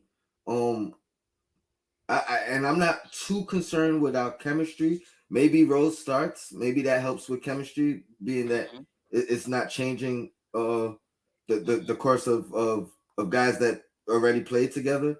Hmm. Um, I think Bullock. I mean, I'm sorry. I think Fournier and Randall can run those same sets that he ran with Bullock. That was Right. very successful. Hmm. But I think they have more options coming off of that. Yes, Um, they do. I had mentioned it earlier. I'm interested to know what you think because my biggest concerns coming into the season right now is number one health. Mhm. Obviously, I think you agree with Right. that. Um, I think the onus is going to be put on RJ to guard the best perimeter player on the other team. Hmm. So RJ is going to have to come in and focus on defense. Like, and I'm not saying he doesn't need to score. We don't need his offense. I think that's a given. I think he's going to do what he does anyway offensively. But I think Hmm. I'm a little concerned with his he's gonna have to be our Bullock now as for defensively because Yeah. I don't think Fournier uh can do that. I think Fournier can play up to RJ's level of defense last year, but Right. RJ's gonna have to step up. And so I'm a little concerned with that. I have faith because I think Tibbs was prepping him for that last year because a lot of times last year he had tough defensive assignments that me Right. personally I didn't understand, but he fought through them. He Right. got killed Right. sometimes. He Right. showed improved sometimes. Yeah. Um, and then Obi's gonna have to take a leap. I've been saying I think he will. I've been saying I think he's the guy that needed a year under his belt, and we're gonna see significant improvement next year or this coming year.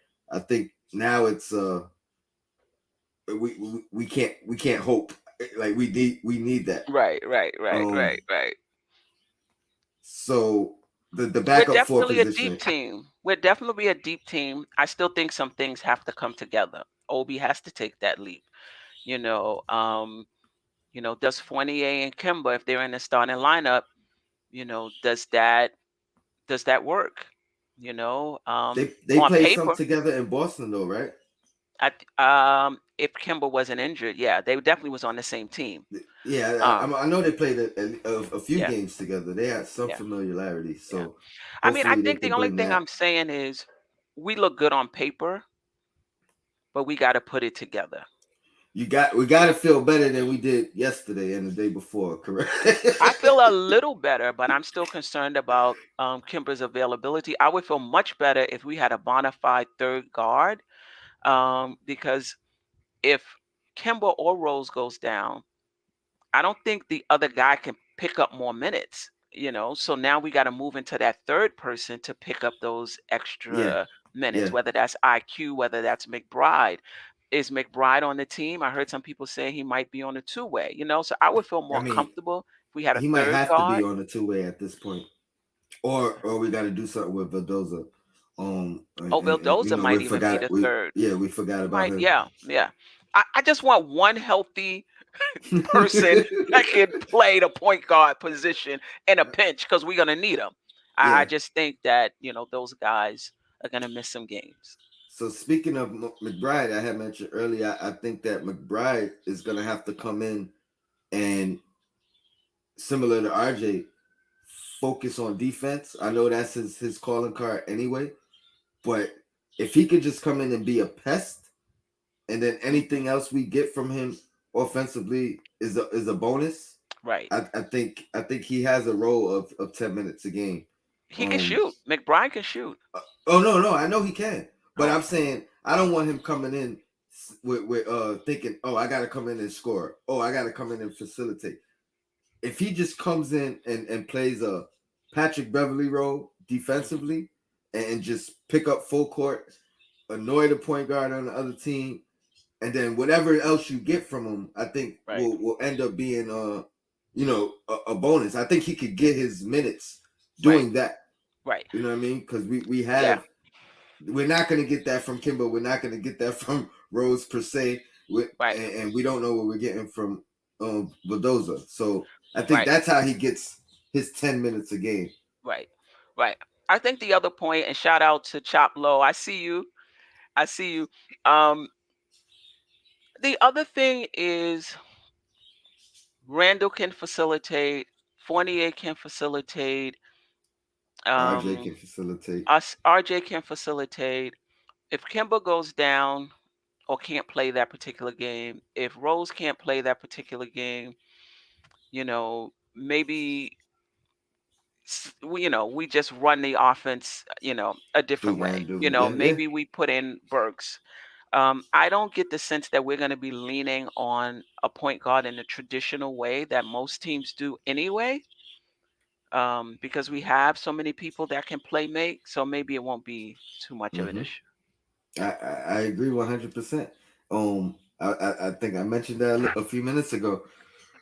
We have playmaking at every position except center now. Right.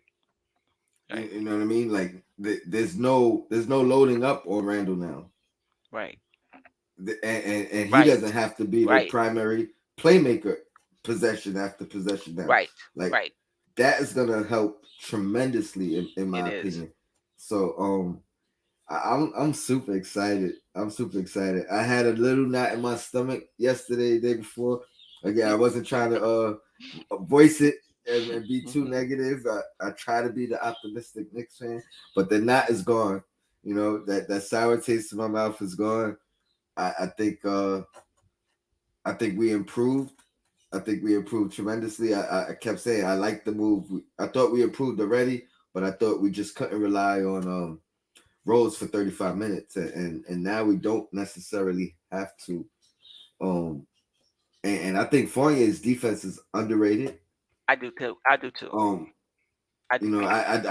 I wouldn't want him at guarding threes per se, but I think his defense is underrated, and I think Tibbs is going to bring out the best in that. No doubt. Hopefully Tibbs can do the same for Right. Kemba as well. But Yeah. that man, he's gonna come here ready ready to show out. You know what I mean? Like coming off a bad season. Um, I think he wanted to be a Nick. Um, last time he was a free agent. I think he's always wanted to come home. He's had probably one of the best performances I've ever witnessed. Like at the Garden. Hmm. Granted, it was in college, but it's We'll one of the take it. best performances I've ever seen. So if he Hmm. could give us that 5 to 10 times a year, you know, I'll take that. I'm not really concerned about that.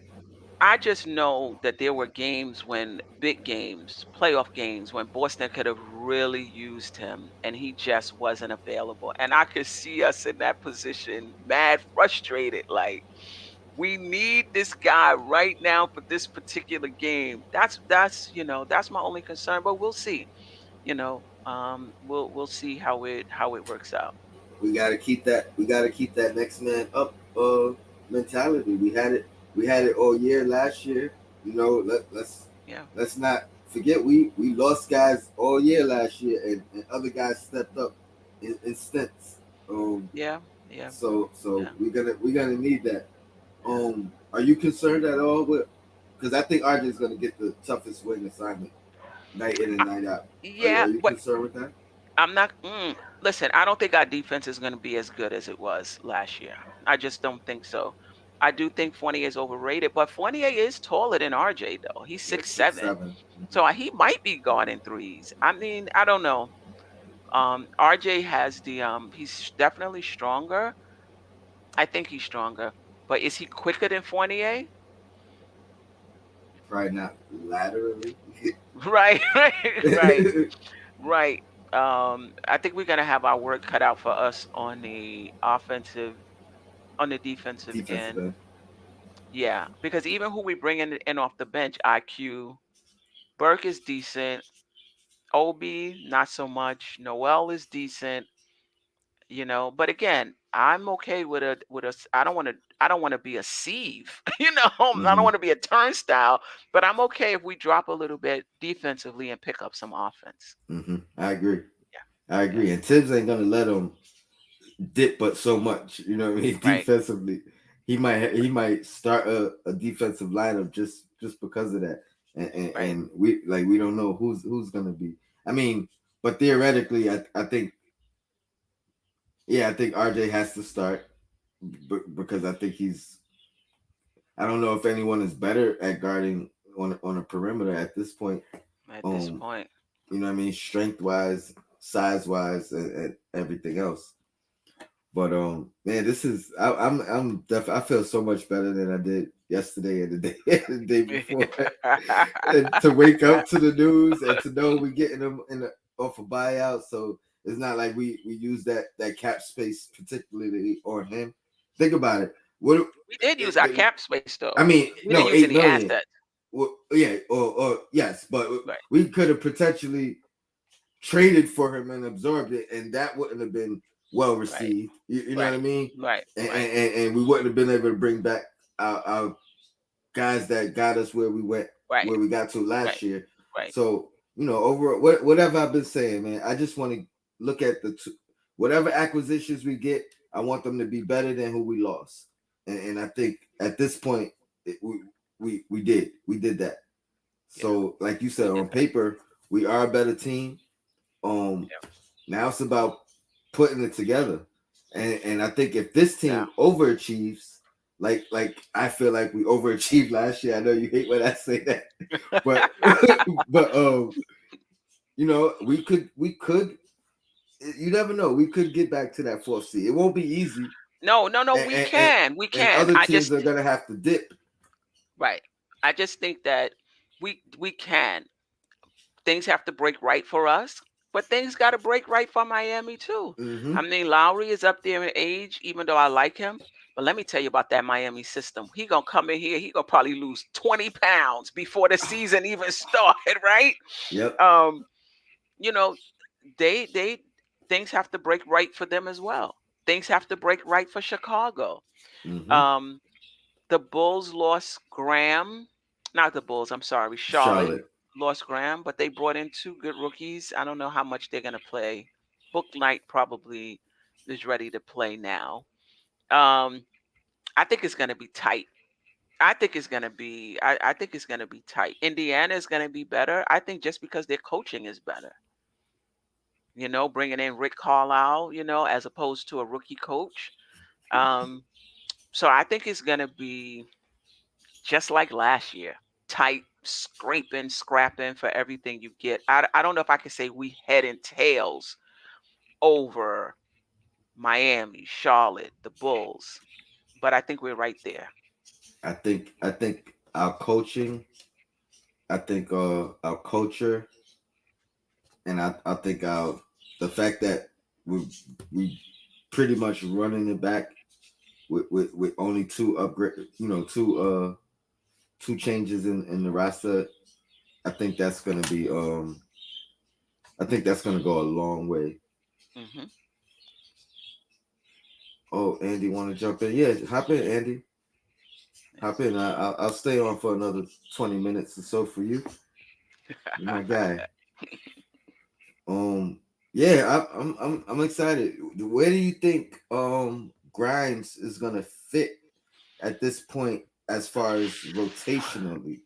This is the tough part. This is the tough part. Mm, This and don't kill me, chat. Don't kill me, Nick family. Don't be surprised if Grimes beats out IQ. Now, IQ has that 1 year experience. IQ can shoot. This will be his second year coming in. But if Grimes is shooting as about as well as IQ shot and he's playing defense, I think Tibbs may give him the nod. That's what I'm thinking. I don't think it's automatic that he's the odd person out because he's a rookie. IQ snatched those minutes as well last year, right? Yeah. it's a very good point. Very good point. As you were saying it popped into my head like, wait, he's projected as a 3 and D guy. You know that might he may fit in Yeah. better than Bodega IQ Wi-Fi at six at five. Yeah. yeah. And my question was, I mean, I was gonna ask, do you think he can guard threes and play some minutes at the three? But at this point, Yeah. he's Yeah. gonna be more efficient at that role than quickly. Like there's no question if Right. quickly can't be put at the three. So Right. he's limited to minutes at the 1 and 2, where Grimes potentially could He play can. minutes at the 2, the 3, Yeah. and I doubt we'll ever need him to, but potentially Right. even at the 1. Yeah, because he's 6'5", but he has a 6'8" wingspan. That allows you to play a little bigger than what you are. Remember, RJ is just 6'6". So I think so. Um, yeah, Parish Duggar's right. It's a regular 82 game season. We will see all of our youth. Yeah.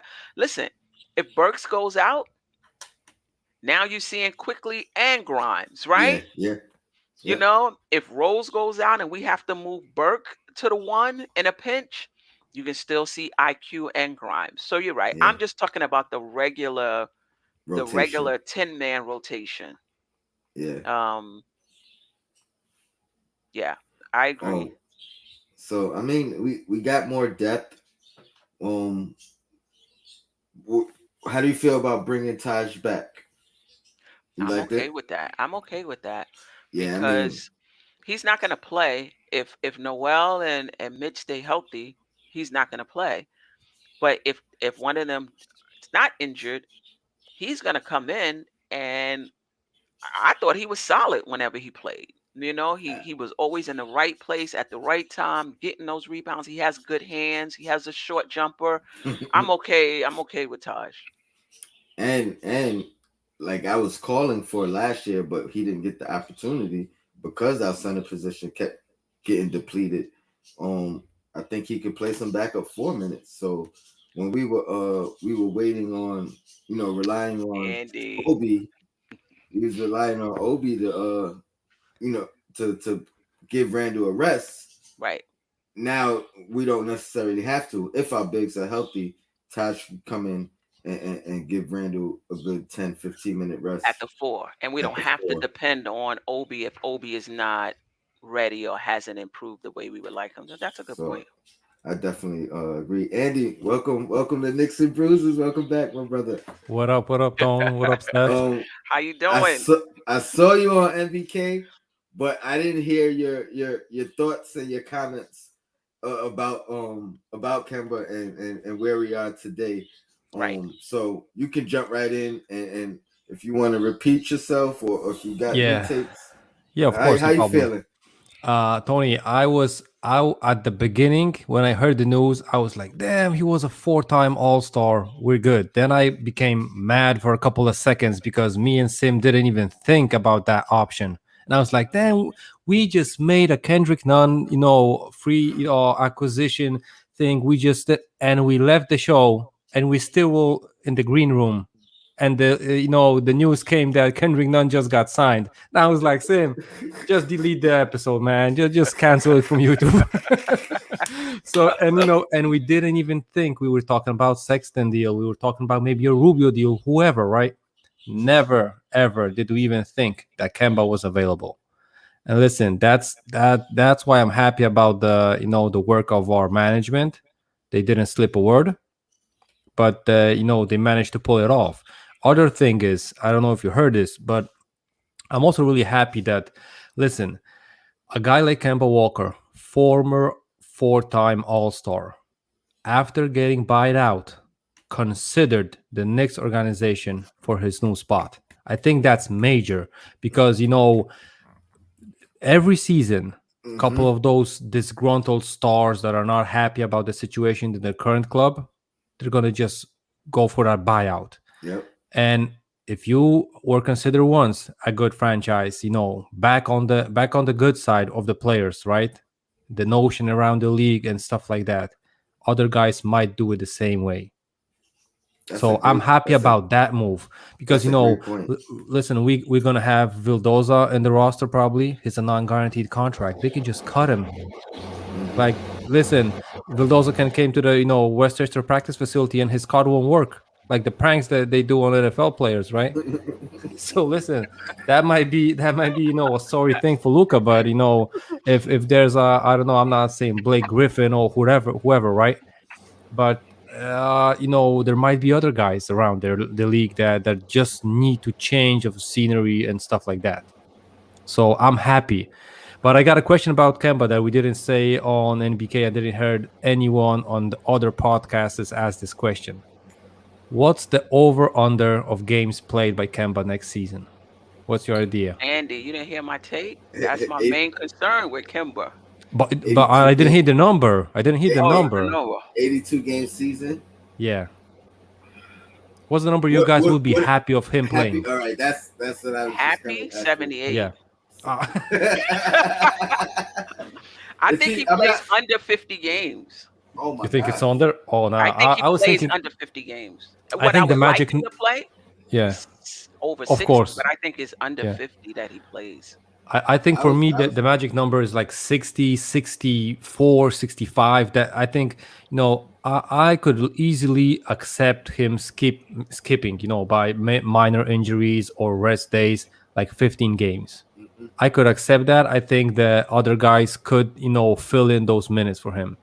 Maybe that's not like a stretch of straight up 15 games, like 3 games at the second week of the season or something like that, and just split Right. out the 15 games. I would still would be happy, but I totally agree, Steph, with your take that if he's gonna miss like, I don't know, 50 games of the season, he's not even gonna be worth those 8 million. I totally agree with that Right. because 60 that's something normal. games is Yeah, good. If we can get yeah, that, and like you said, it's not like 10 games in a row.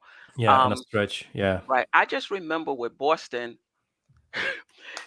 whenever it was a big game, Kimber's not playing. They making a play for the put, Kimber's not playing. The playoffs, Kimber's not playing. So that's my frustration that the big games, we're making a playoff push. We're in the playoffs and he can't play. That's my yeah. only I concern. totally understand that. But So other than that, people he's better than any people say he like I was telling Tony, he lost a step, he's washed up, he's still better than anybody we had, and we're a yeah. better team with him. yeah. We're a better team. I'm just about tying our team to somebody with that injury history with a backup guard who also has an injury history. That's my only concern. Yes, Yes, Steph, I but agree. listen, Steph. Tony, sorry for interrupting, but imagine any other NBA team. If your first lead point guard goes down and your Right, lead and your second point guard goes down, right. there's not many teams that deep at point guard that are going to be happy with the third and fourth rotation guy. But this is the thing though. Yes, but if your first goes down, your second can come in. Rose, when he comes in, he can't even play more than 20, 25 minutes, is what I'm trying to say. It's not like he can replace him. You know what I mean? Yeah, We yeah, I still get it. gotta, we still gotta mismatch his minutes, and then the what Rose is not playing, we gotta bring up the next person. But listen, I'm not. Um, that's my only concern with Kimba. I have no concern. Oh, Andy, I have a question for you. Is Wait, it Yeah, okay, yeah, Tone? real quick. Okay. 20 games max missed. I'm okay with max. yeah. Um, 62 20 games. is max. 62 games. If they're You know what spread I out, mean? If it's spread out, Yeah. Obviously, I don't want 10 game stretches, two 10 game Right. stretches at a time. But even that, I think it's we could overcome that. Mhm. But more than 20, then I start yelling at Kimber like Right. or Right. yelling at the Knicks. Right. But And in go all ahead, go ahead. fairness, Say what you were gonna say, Kawhi and does the same thing. In all fairness, mhm. um, Sim. The other question, not Sim, Andy, not the same. Um, the other concern I had about Kimber was, and maybe I didn't watch enough games. This is what me and Tony was talking about. I didn't get the sense that he was the same player playing um, off of other players as he was when he was in Charlotte and he was the main guy. Do you think that's true, or do you think it's just that he was injured and that Oh, him Steph, playing? I'm 100% sure. Listen, in Charlotte, he was basically the franchise player there. Right, He was for those 4 or 5 years. He was the franchise player. Nobody even questioned. He was taking all the last shots of the games and stuff like that. right, He went to Boston. He was like the fourth option right, because you could easily say Tatum and Brown, but it really saw even guys like, I don't know. You could always Marcus plug in Smart maybe the or whatever. third option as the highest, but Right, he was playing with other guys there. So I think, and I think really that impacted him because he had to take a back seat. Not to mention that those guys, I mean Jalen Brown and Marcus Smart, those guys were alphas in that locker right, room. right, Meanwhile, probably he was the alpha in Charlotte, right? right, So you come into the situation, you got to take a back seat. Not everybody is going to be comfortable with that situation. right, There are But players that are going to be happy with it, like D Rose. He's not going to be butting in and like, listen guys, you got to do this and this.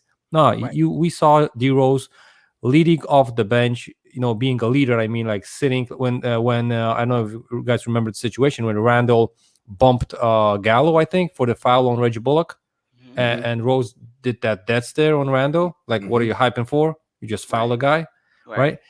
Listen, I think Rose was like, he didn't accept that, and I think that the players notice it, that that's not the way to do it. Mhm.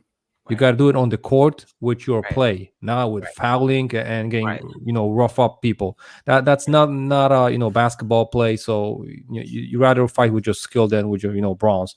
But right, I think, and I think like D Rose, he's comfortable with that situation. He might be one of the oldest players, one of the most knowledgeable players, high IQ players, but he's not going to be standing out and saying people, telling people what to do on every right, possession. He's right, like after the game or from the bench, he's gonna take a rook and gonna say, "Listen, look at this guy positioning. You could go cut down, behind him or something like that." So I right, really think Rose is a different type of leader, and I think only thing I'm always afraid of this, and this is more to Fournier than to Kemba even. What's gonna be Fournier's role on the leadership standpoint on the Knicks? Listen, in Team France, he's like the main guy there. He right, just gathers them in a huddle, and he's one of those leaders that, because you have many type of leadership, right? He's one of those leaders that he's pointing out the mistakes and like mm, throwing you under the bus, and he doesn't care. He doesn't accept taking plays off or whatever. right, And I mean, he's not will he can take the burden of scoring or whatever on his shoulders, and he doesn't need you to score because he's going to try to do it that way. But if you're going to take an open shot, he's going to be like, make that shot. If you're not going to make it, better pass it I'm to gonna me. take right, Yeah. it. right, right, Yeah, right, and he's right, going to be like that. So he's going to be pointing out. That's why, like, in 2 or 3 years ago in the FIBA tournament, even when Frank was playing the point guard and he was playing good, he still had he was doing those snarks on the court. Why did you pass the ball to him or something like that? But he only wanted the team to be better. But right, that leadership not always plays good with all of Translates. the right, players, right? right, And right, and I think Team France is that's why I reported. I told Guillermo, and he's like telling on all every podcast he has the opportunity that I said that Evan Fournier is not a good locker room guy. No, I only said that his leadership style is one of those. that he's gonna be a straight shooter. He's not gonna, tell you, listen, maybe Sugar next time you should try it this or Right, that way. right, He's gonna right, be right, like, right, nah, you did it wrong. You should do it this and that way. Next right, time, just pass me the ball. He's gonna be like that. And Team France is such a close bonded team. Those guys sit in the rooms together, play video games, watch everything together. They're like a family. And not everyone respected, maybe is a bad word, but not everyone liked the thing that Fournier was trying to bring in there. right, He right, wanted to lit them up with fire, and they were like, nah, we can just talk it over. Next time is gonna be better, right? right. Well, So I listen, think on this team, we don't necessarily have to worry about that. I mean, he may try that once or twice. I think this team has enough guys and a good enough coach to tell him, hey, this is not how you voice your opinion. You know what I yeah, mean? but This that, is that's not my how I don't. you. question. That's my question. If it's gonna be that way, like if Tibbs is gonna say, listen, Evan, you just gotta fall back for a bit. If it's not gonna work, then we're gonna let you, do your stuff in the locker room. But my question always is about the top guys. Is Randall gonna be, from day one, like, listen, Fournier, this is my team. Just after me, you can decide whatever you want to do and stuff like that. If he's gonna be like a co-captain, or if he's gonna be that free agent coming from outside and have to work his ranks up with the rest of the players, right? I'm I mean, I'm, I, I'm always I wondering that, because I really value chemistry, right? And I think that's really important with team to. I'm not saying go to the cinema after the game or whatever, but they gotta have some kind of a bond. That's why I think a perfect mix of vets and rookies is mhm. always important in a team, not only for them to get the out of the basketball court experience of life around the NBA and stuff like that. Get those tips from vets like Taj, like D Rose, but also from even on basketball and stuff. I really think that that's really important, and I'm thinking, how is this going to work out? Because Fournier is a little bit, I think, 2 or 3 years older than Randall, Hmm. and I think if it's going to be only about the scoring standpoint, I think Fournier might be the leading scorer next season. On the team. I mean, Yeah, on the team, and it's and possible. yeah, and listen, and this is going to be maybe not a cause a problem, right? But this is definitely going to be a question mark that we gotta remember, and take notice. When the timeouts out there, when the cameras in the huddle, if he's trying to ask Tibbs, like, listen, just do this play for me or whatever.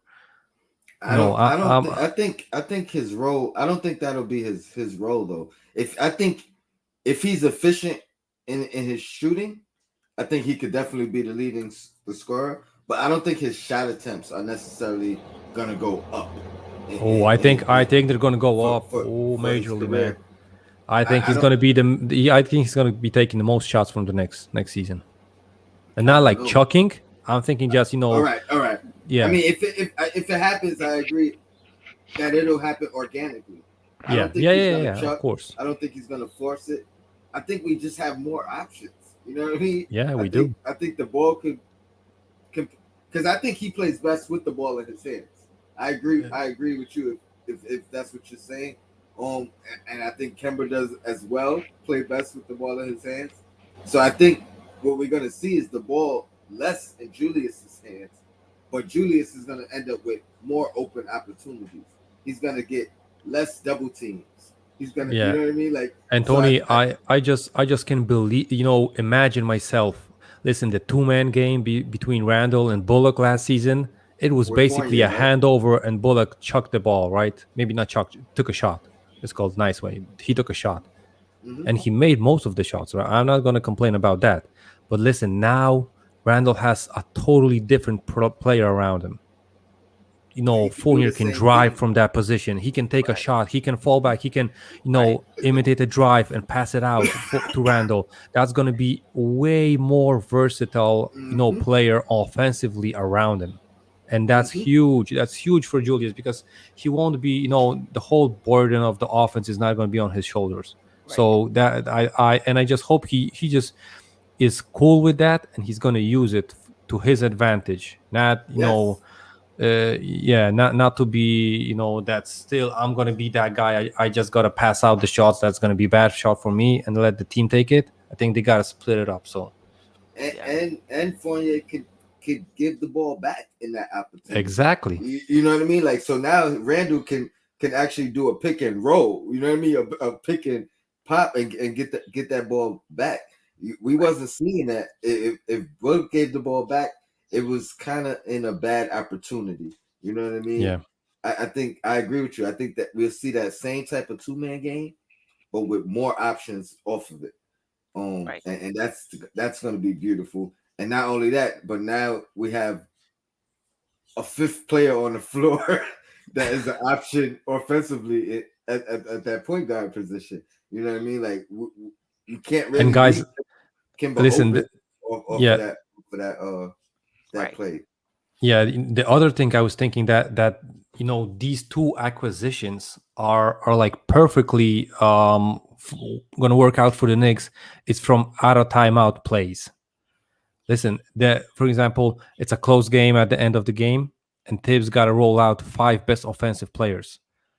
No, basically that was Reggie Bullock. Sorry, yeah, probably Reggie, RJ, Burks, D Rose, and Randall. Right Mm-hmm. now, you could roll out a lineup of Kemba, of Evan Fournier, RJ, or D Rose, because you can have three smaller guys, right? And you can go with Randall at the five, and even still, go with IQ or whatever. And you got all five guys that can score. It's Mm-hmm. not like, listen, they're gonna pass the ball to RJ or to Randall. Basically, that was the first thing that's the easy way to defend it, right? So I think this is gonna be a way more versatile thing just for Tibbs, But it will to Tibbs work use it with. though? Will Tibbs work with it like that, right? Because I don't see him as somebody that's into small ball lineups and using Randall at five. I do think it gives us more versatility, and I think in some situations it gives us the edge, even if defensively it's not that great. But you can use it in spurts. He hasn't been willing to do that. Yeah, but even just for the last shot, right? We saw Kemba taking last shots. Evan Fournier can take a last shots, split second shot. Right, Randall with it, we saw even RJ get that opportunity. Now we got four guys that can do it. right, Last season, Yeah. you basically was like, okay, it's gonna be probably Randall, but Burks took it. It's gonna be probably Randall, but RJ took it. right, So, and now the teams won't be able to afford right, Evan Fournier to leave him alone to take a shot because he's gonna make it. Mm-hmm. right. Yeah. So I think we did a good job keeping the majority of the chemistry from last year, upgrading those two spots for the guys we let go. Um, I think if we stay healthy, I think sky's the limit again. I think we could make a nice push, even if we don't make the fourth seed. I think we could win a first round series. Um, Depending on the matchup, obviously. Depending on the matchup, I still think we lack some girth down low. We got good defenders, but I don't know how they match up against the same thing I said last year. The Embiids. Now Drummond's there too. You got Embiid and Drummond down low in Philly. Um, that's my but only. everybody has that problem I yeah, with mean, with guarding Philly.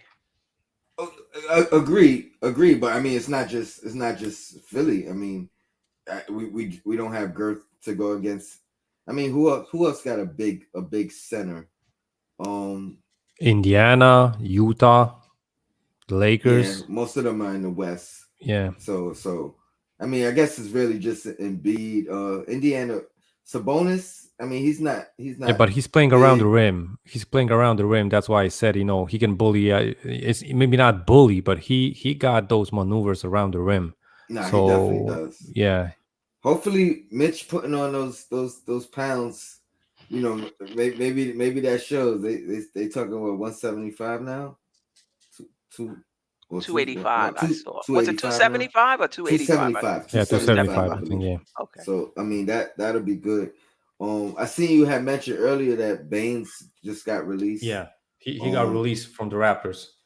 and you're saying we had two or three spots for preseason No, no, because Tony to the training camp, you can training camp. have signed 20 players. We got Okay. 15 roster spots filled. Two of the guys, I think we didn't count both Sims guys. Mm-hmm. I mean Jericho Sims and Amir Sims. I think we didn't count those in the 15-man rotation. Mm. So we still have like two or three spots that we could sign. Oh And wow. you know, Yeah. I don't. Yeah, funny fact. Did you see the Blazers summer league roster? Mm-mm. No. They got Kenneth Farid there, and Mm. listen now, they got Emmanuel Mudiay, and they got Michael Beasley on that roster. The Wow. Blazers, you said? Yeah, the Blazers. Wow. Well, when I saw Moody there, I was laughing my behind off because he signed a contract with Žalgiris Kovno. Žalgiris Kovno is the Lithuanian like championship team, Mm-hmm. which Rokas Jakubaitis, the rookie that the Knicks Yeah. pick, he was Yeah. playing there, and now he signed with Barcelona for the 5 years, for the next 5 years, right? But he probably has a NBA opt out because all of the better players, the agents put the NBA opt out there, so Moody is going to be playing like a couple of 100 miles from me. So Wow. Oh I wow. Dame cannot be happy. oh yeah, and listen, I saw already, Steph. I already saw a meme where there was a meme like Dame thinking, and someone said like Dame looking shocked how the Bulls are working around Zach Levine, adding all those pieces and not Right. helping Dame in Portland. So Yeah. Yeah, Yeah. I think he is gonna be on the move. I don't know how long it's gonna take though. Um, but I don't want to think. I mean, we don't have to really think about Dame at this particular point. I mean, not saying it's not he's not on the table. I'm just saying we can focus on what we have right now, and if I think Kemba could help in the Dame trade. You know what I mean? yeah, At 8 million, you know what I mean? We got a good package to put together for him, but I don't know how soon. I don't know how soon that happens. I don't I think don't that think they're gonna happens. want Kemba. We're gonna have to pony up a little more than that. Oh no, yeah, no. but I'm at least saying we're I'm gonna saying have he could a be. fair He contract could with a be. salary number. It's not like gonna That's be like 5 picks that's because Right. that's what I'm Right. something. Right. saying. Right. You can That's what plug I'm in saying. that Burks, that Noel deal, and it's gonna be Right. 20, 28 with Kemba, and then Right. just plug in Yeah, a couple of million. yeah. It's So easier. It's easier to yeah, include him in the deal. yeah, He don't got to be the focal point. You know what I mean? But it's Right. easier to include him in the deal at an $8 million salary, and Right. he's a capable guy to at Right. least get you through the season. You know what I mean? If Like they want him, if if he's they want healthy, him, if they see he's healthy and they want him, but if he's healthy, it is just they don't have to even want him long term. That's what I'm saying. Like it's yeah, an eight yeah. million dollars stopgap that has the potential, has all-star potential. You know what I mean? Like that's valuable regardless of what. And it's not a long term. You're not locked into him. I'm talking about like the reasons why they would take him in the trade. He's not the is not under contract from what he just got bought out of. You know what I mean? That would have been harder.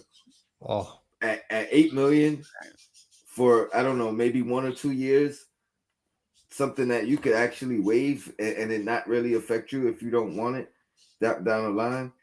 Yeah, I think he helps facilitate a trade more than what I mean, him not being on the roster.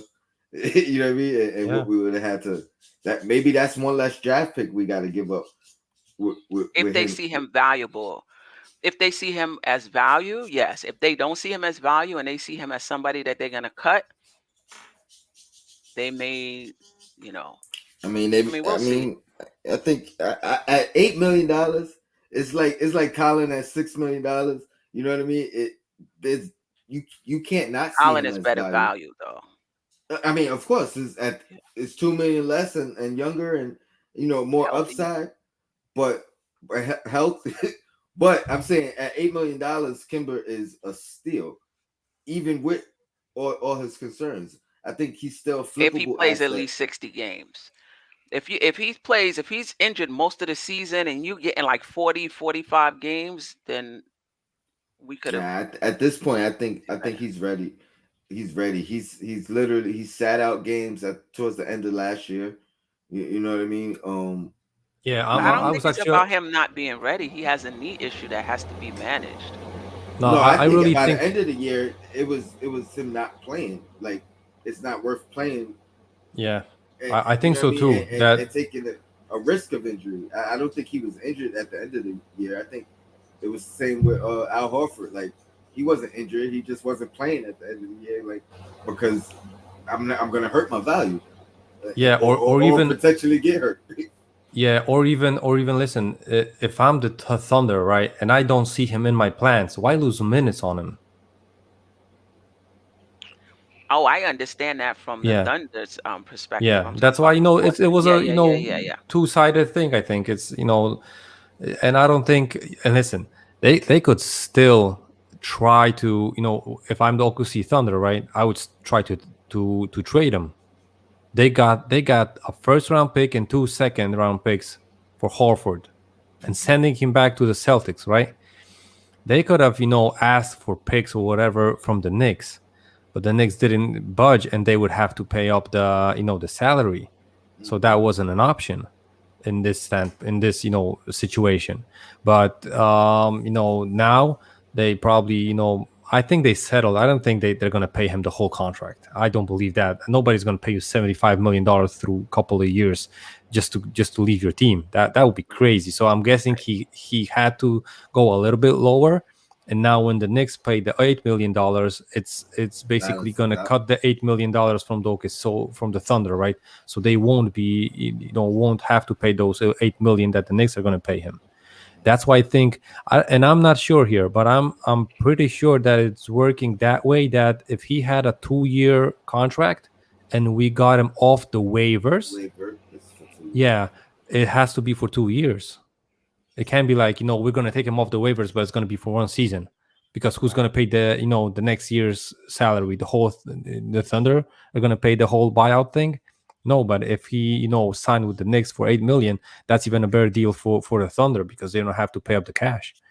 If he Right. went to the Lakers for the vets minimum, that would be, tickle the More rub them more money. that rub the Thunder the wrong way, right? So Yeah, I like this move. I yeah. appreciate you guys jumping on. Yep. I gotta go get my daughter. I'm happy where we at, man. I think I feel a lot better than I did yesterday and the day before. That's you know what I mean. So Yeah. I'm not gonna harp on Yeah. his injuries and I'm gonna just wish for the best. Obviously, we need our team to be healthy, regardless of who we're talking about as a player. Um, I think we need Mitch to come back healthy. Hold on, Another one. Julito is I'm saying on. I'm on. I'm it's on 2 years, 8 million Alito. per. It's the issue with Kimba is not his skill and it's not the money that he's making. I think he's talented. He's an upgrade. I don't have any issues with any of that. My issues is that we're hooking our success to a point guard where we may not get 60 games out of. And if we're trying to make a playoff push and we're in the playoffs and he can't play, I'm not going to be happy like, well, at least we're only paying him 8 million. You know what I mean? That's my only concern about him is his availability. No issue with his need with people he lost the step, no issues with that. He's an upgrade. But watch the frustration of Knicks fans when every time there's a big game and he can't play, remember what I said. That's my only issue with Kimba, availability. Other than that, I'm good. I agree. I agree, but I feel like we had the same issue with D Rose like yesterday. And that's the other thing. That's You know what I yeah, mean? and we backing him up with somebody else who can only play 20, 25 minutes. That's all I'm saying. Given Hopefully, roles, I would have liked, I don't know who's out there. We missed a lot, right? Probably wasn't anybody else, but I would have liked somebody that didn't have that type of injury history to play in front of Rose. But it is what it is. And if can, he gives us 62 games, I'm good. uh, think of it like this, Steph.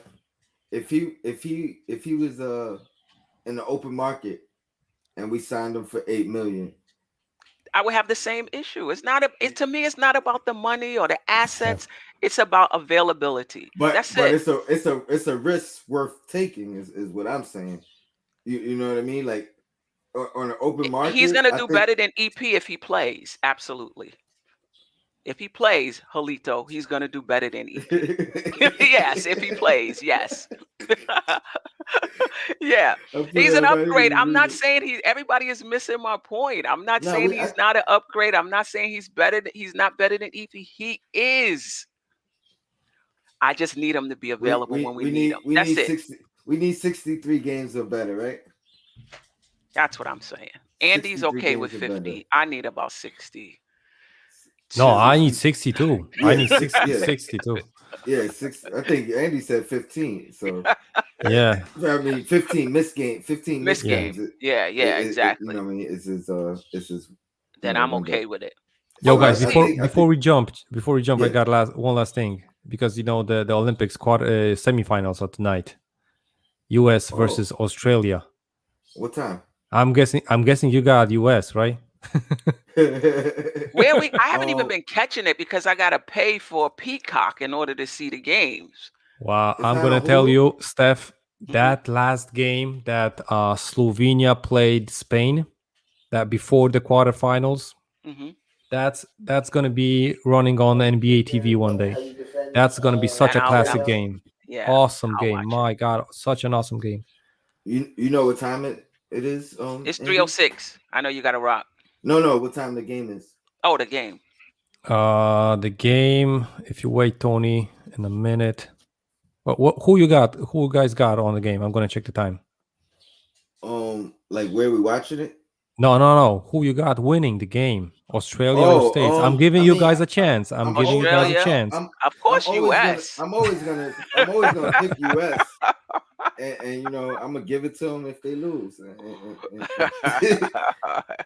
Like, Yeah, I'm not gonna lie. If I'm gonna have to bet money, I think I'm gonna go with Australia. Those mm, guys are playing such awesome basketball this year. Yeah. I wasn't that high on them when the Olympics began, but man, oh, it's at midnight.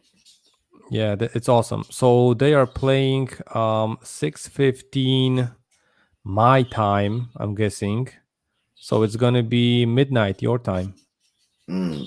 No, Mm. sorry, it's gonna be six. You guys need to check it yourself because I'm bad with these Somebody time said 12 zones. a.m. Somebody did say Yeah, 12 black in Yeah, the so time. it's gonna chat. be midnight for you guys. Mhm. So yeah, but Oh, listen, this is gonna be an awesome game. I truly believe it. Unless United States catch fire, like they shoot 7 out of 9 for three, it's gonna be a really really good game. Patty Mills. Who else Yeah. is on that team? Oh, Matthew Dellavedova, Matisse Tybal, I Joe forgot about Ingles. them.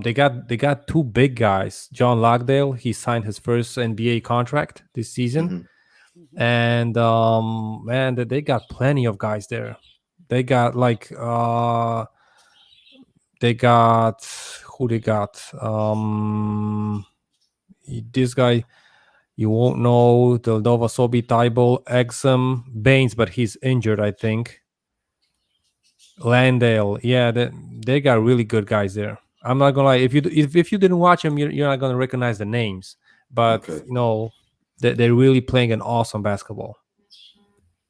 No, I'll definitely look out for that. I haven't, I got to get my basketball fix. Yeah. I wish we had more guys on the team in the Olympics right now that we Yeah, could watch. But exactly. man, salute to you guys. I appreciate you jumping on. Appreciate you. Yeah, Queen, when's your next episode? Monday, or you doing Monday, something 8 o'clock. before then? All right. I'll be there whether I'm a that's gonna guest be or in the summer league. That's background. gonna be after summer league, right? Yeah. Oh, First game. nice, Yeah. nice. Yeah. So Yeah. Got, We'll have something to talk about other so than you the know what? Kimber and the roster we're putting together. yeah. Look out for Queen's Court. Thank you guys for joining Nicks and Bruises. Maybe we have another double header, triple header. I don't know if I could Yeah. do a quadruple header on Monday. Oh man, that was tough. That was tough. Andy, salute. Queen, Salute. salute. The chat. Your blackest Andy, time. Tony. Take care. Knicks. We here. Peace. Peace.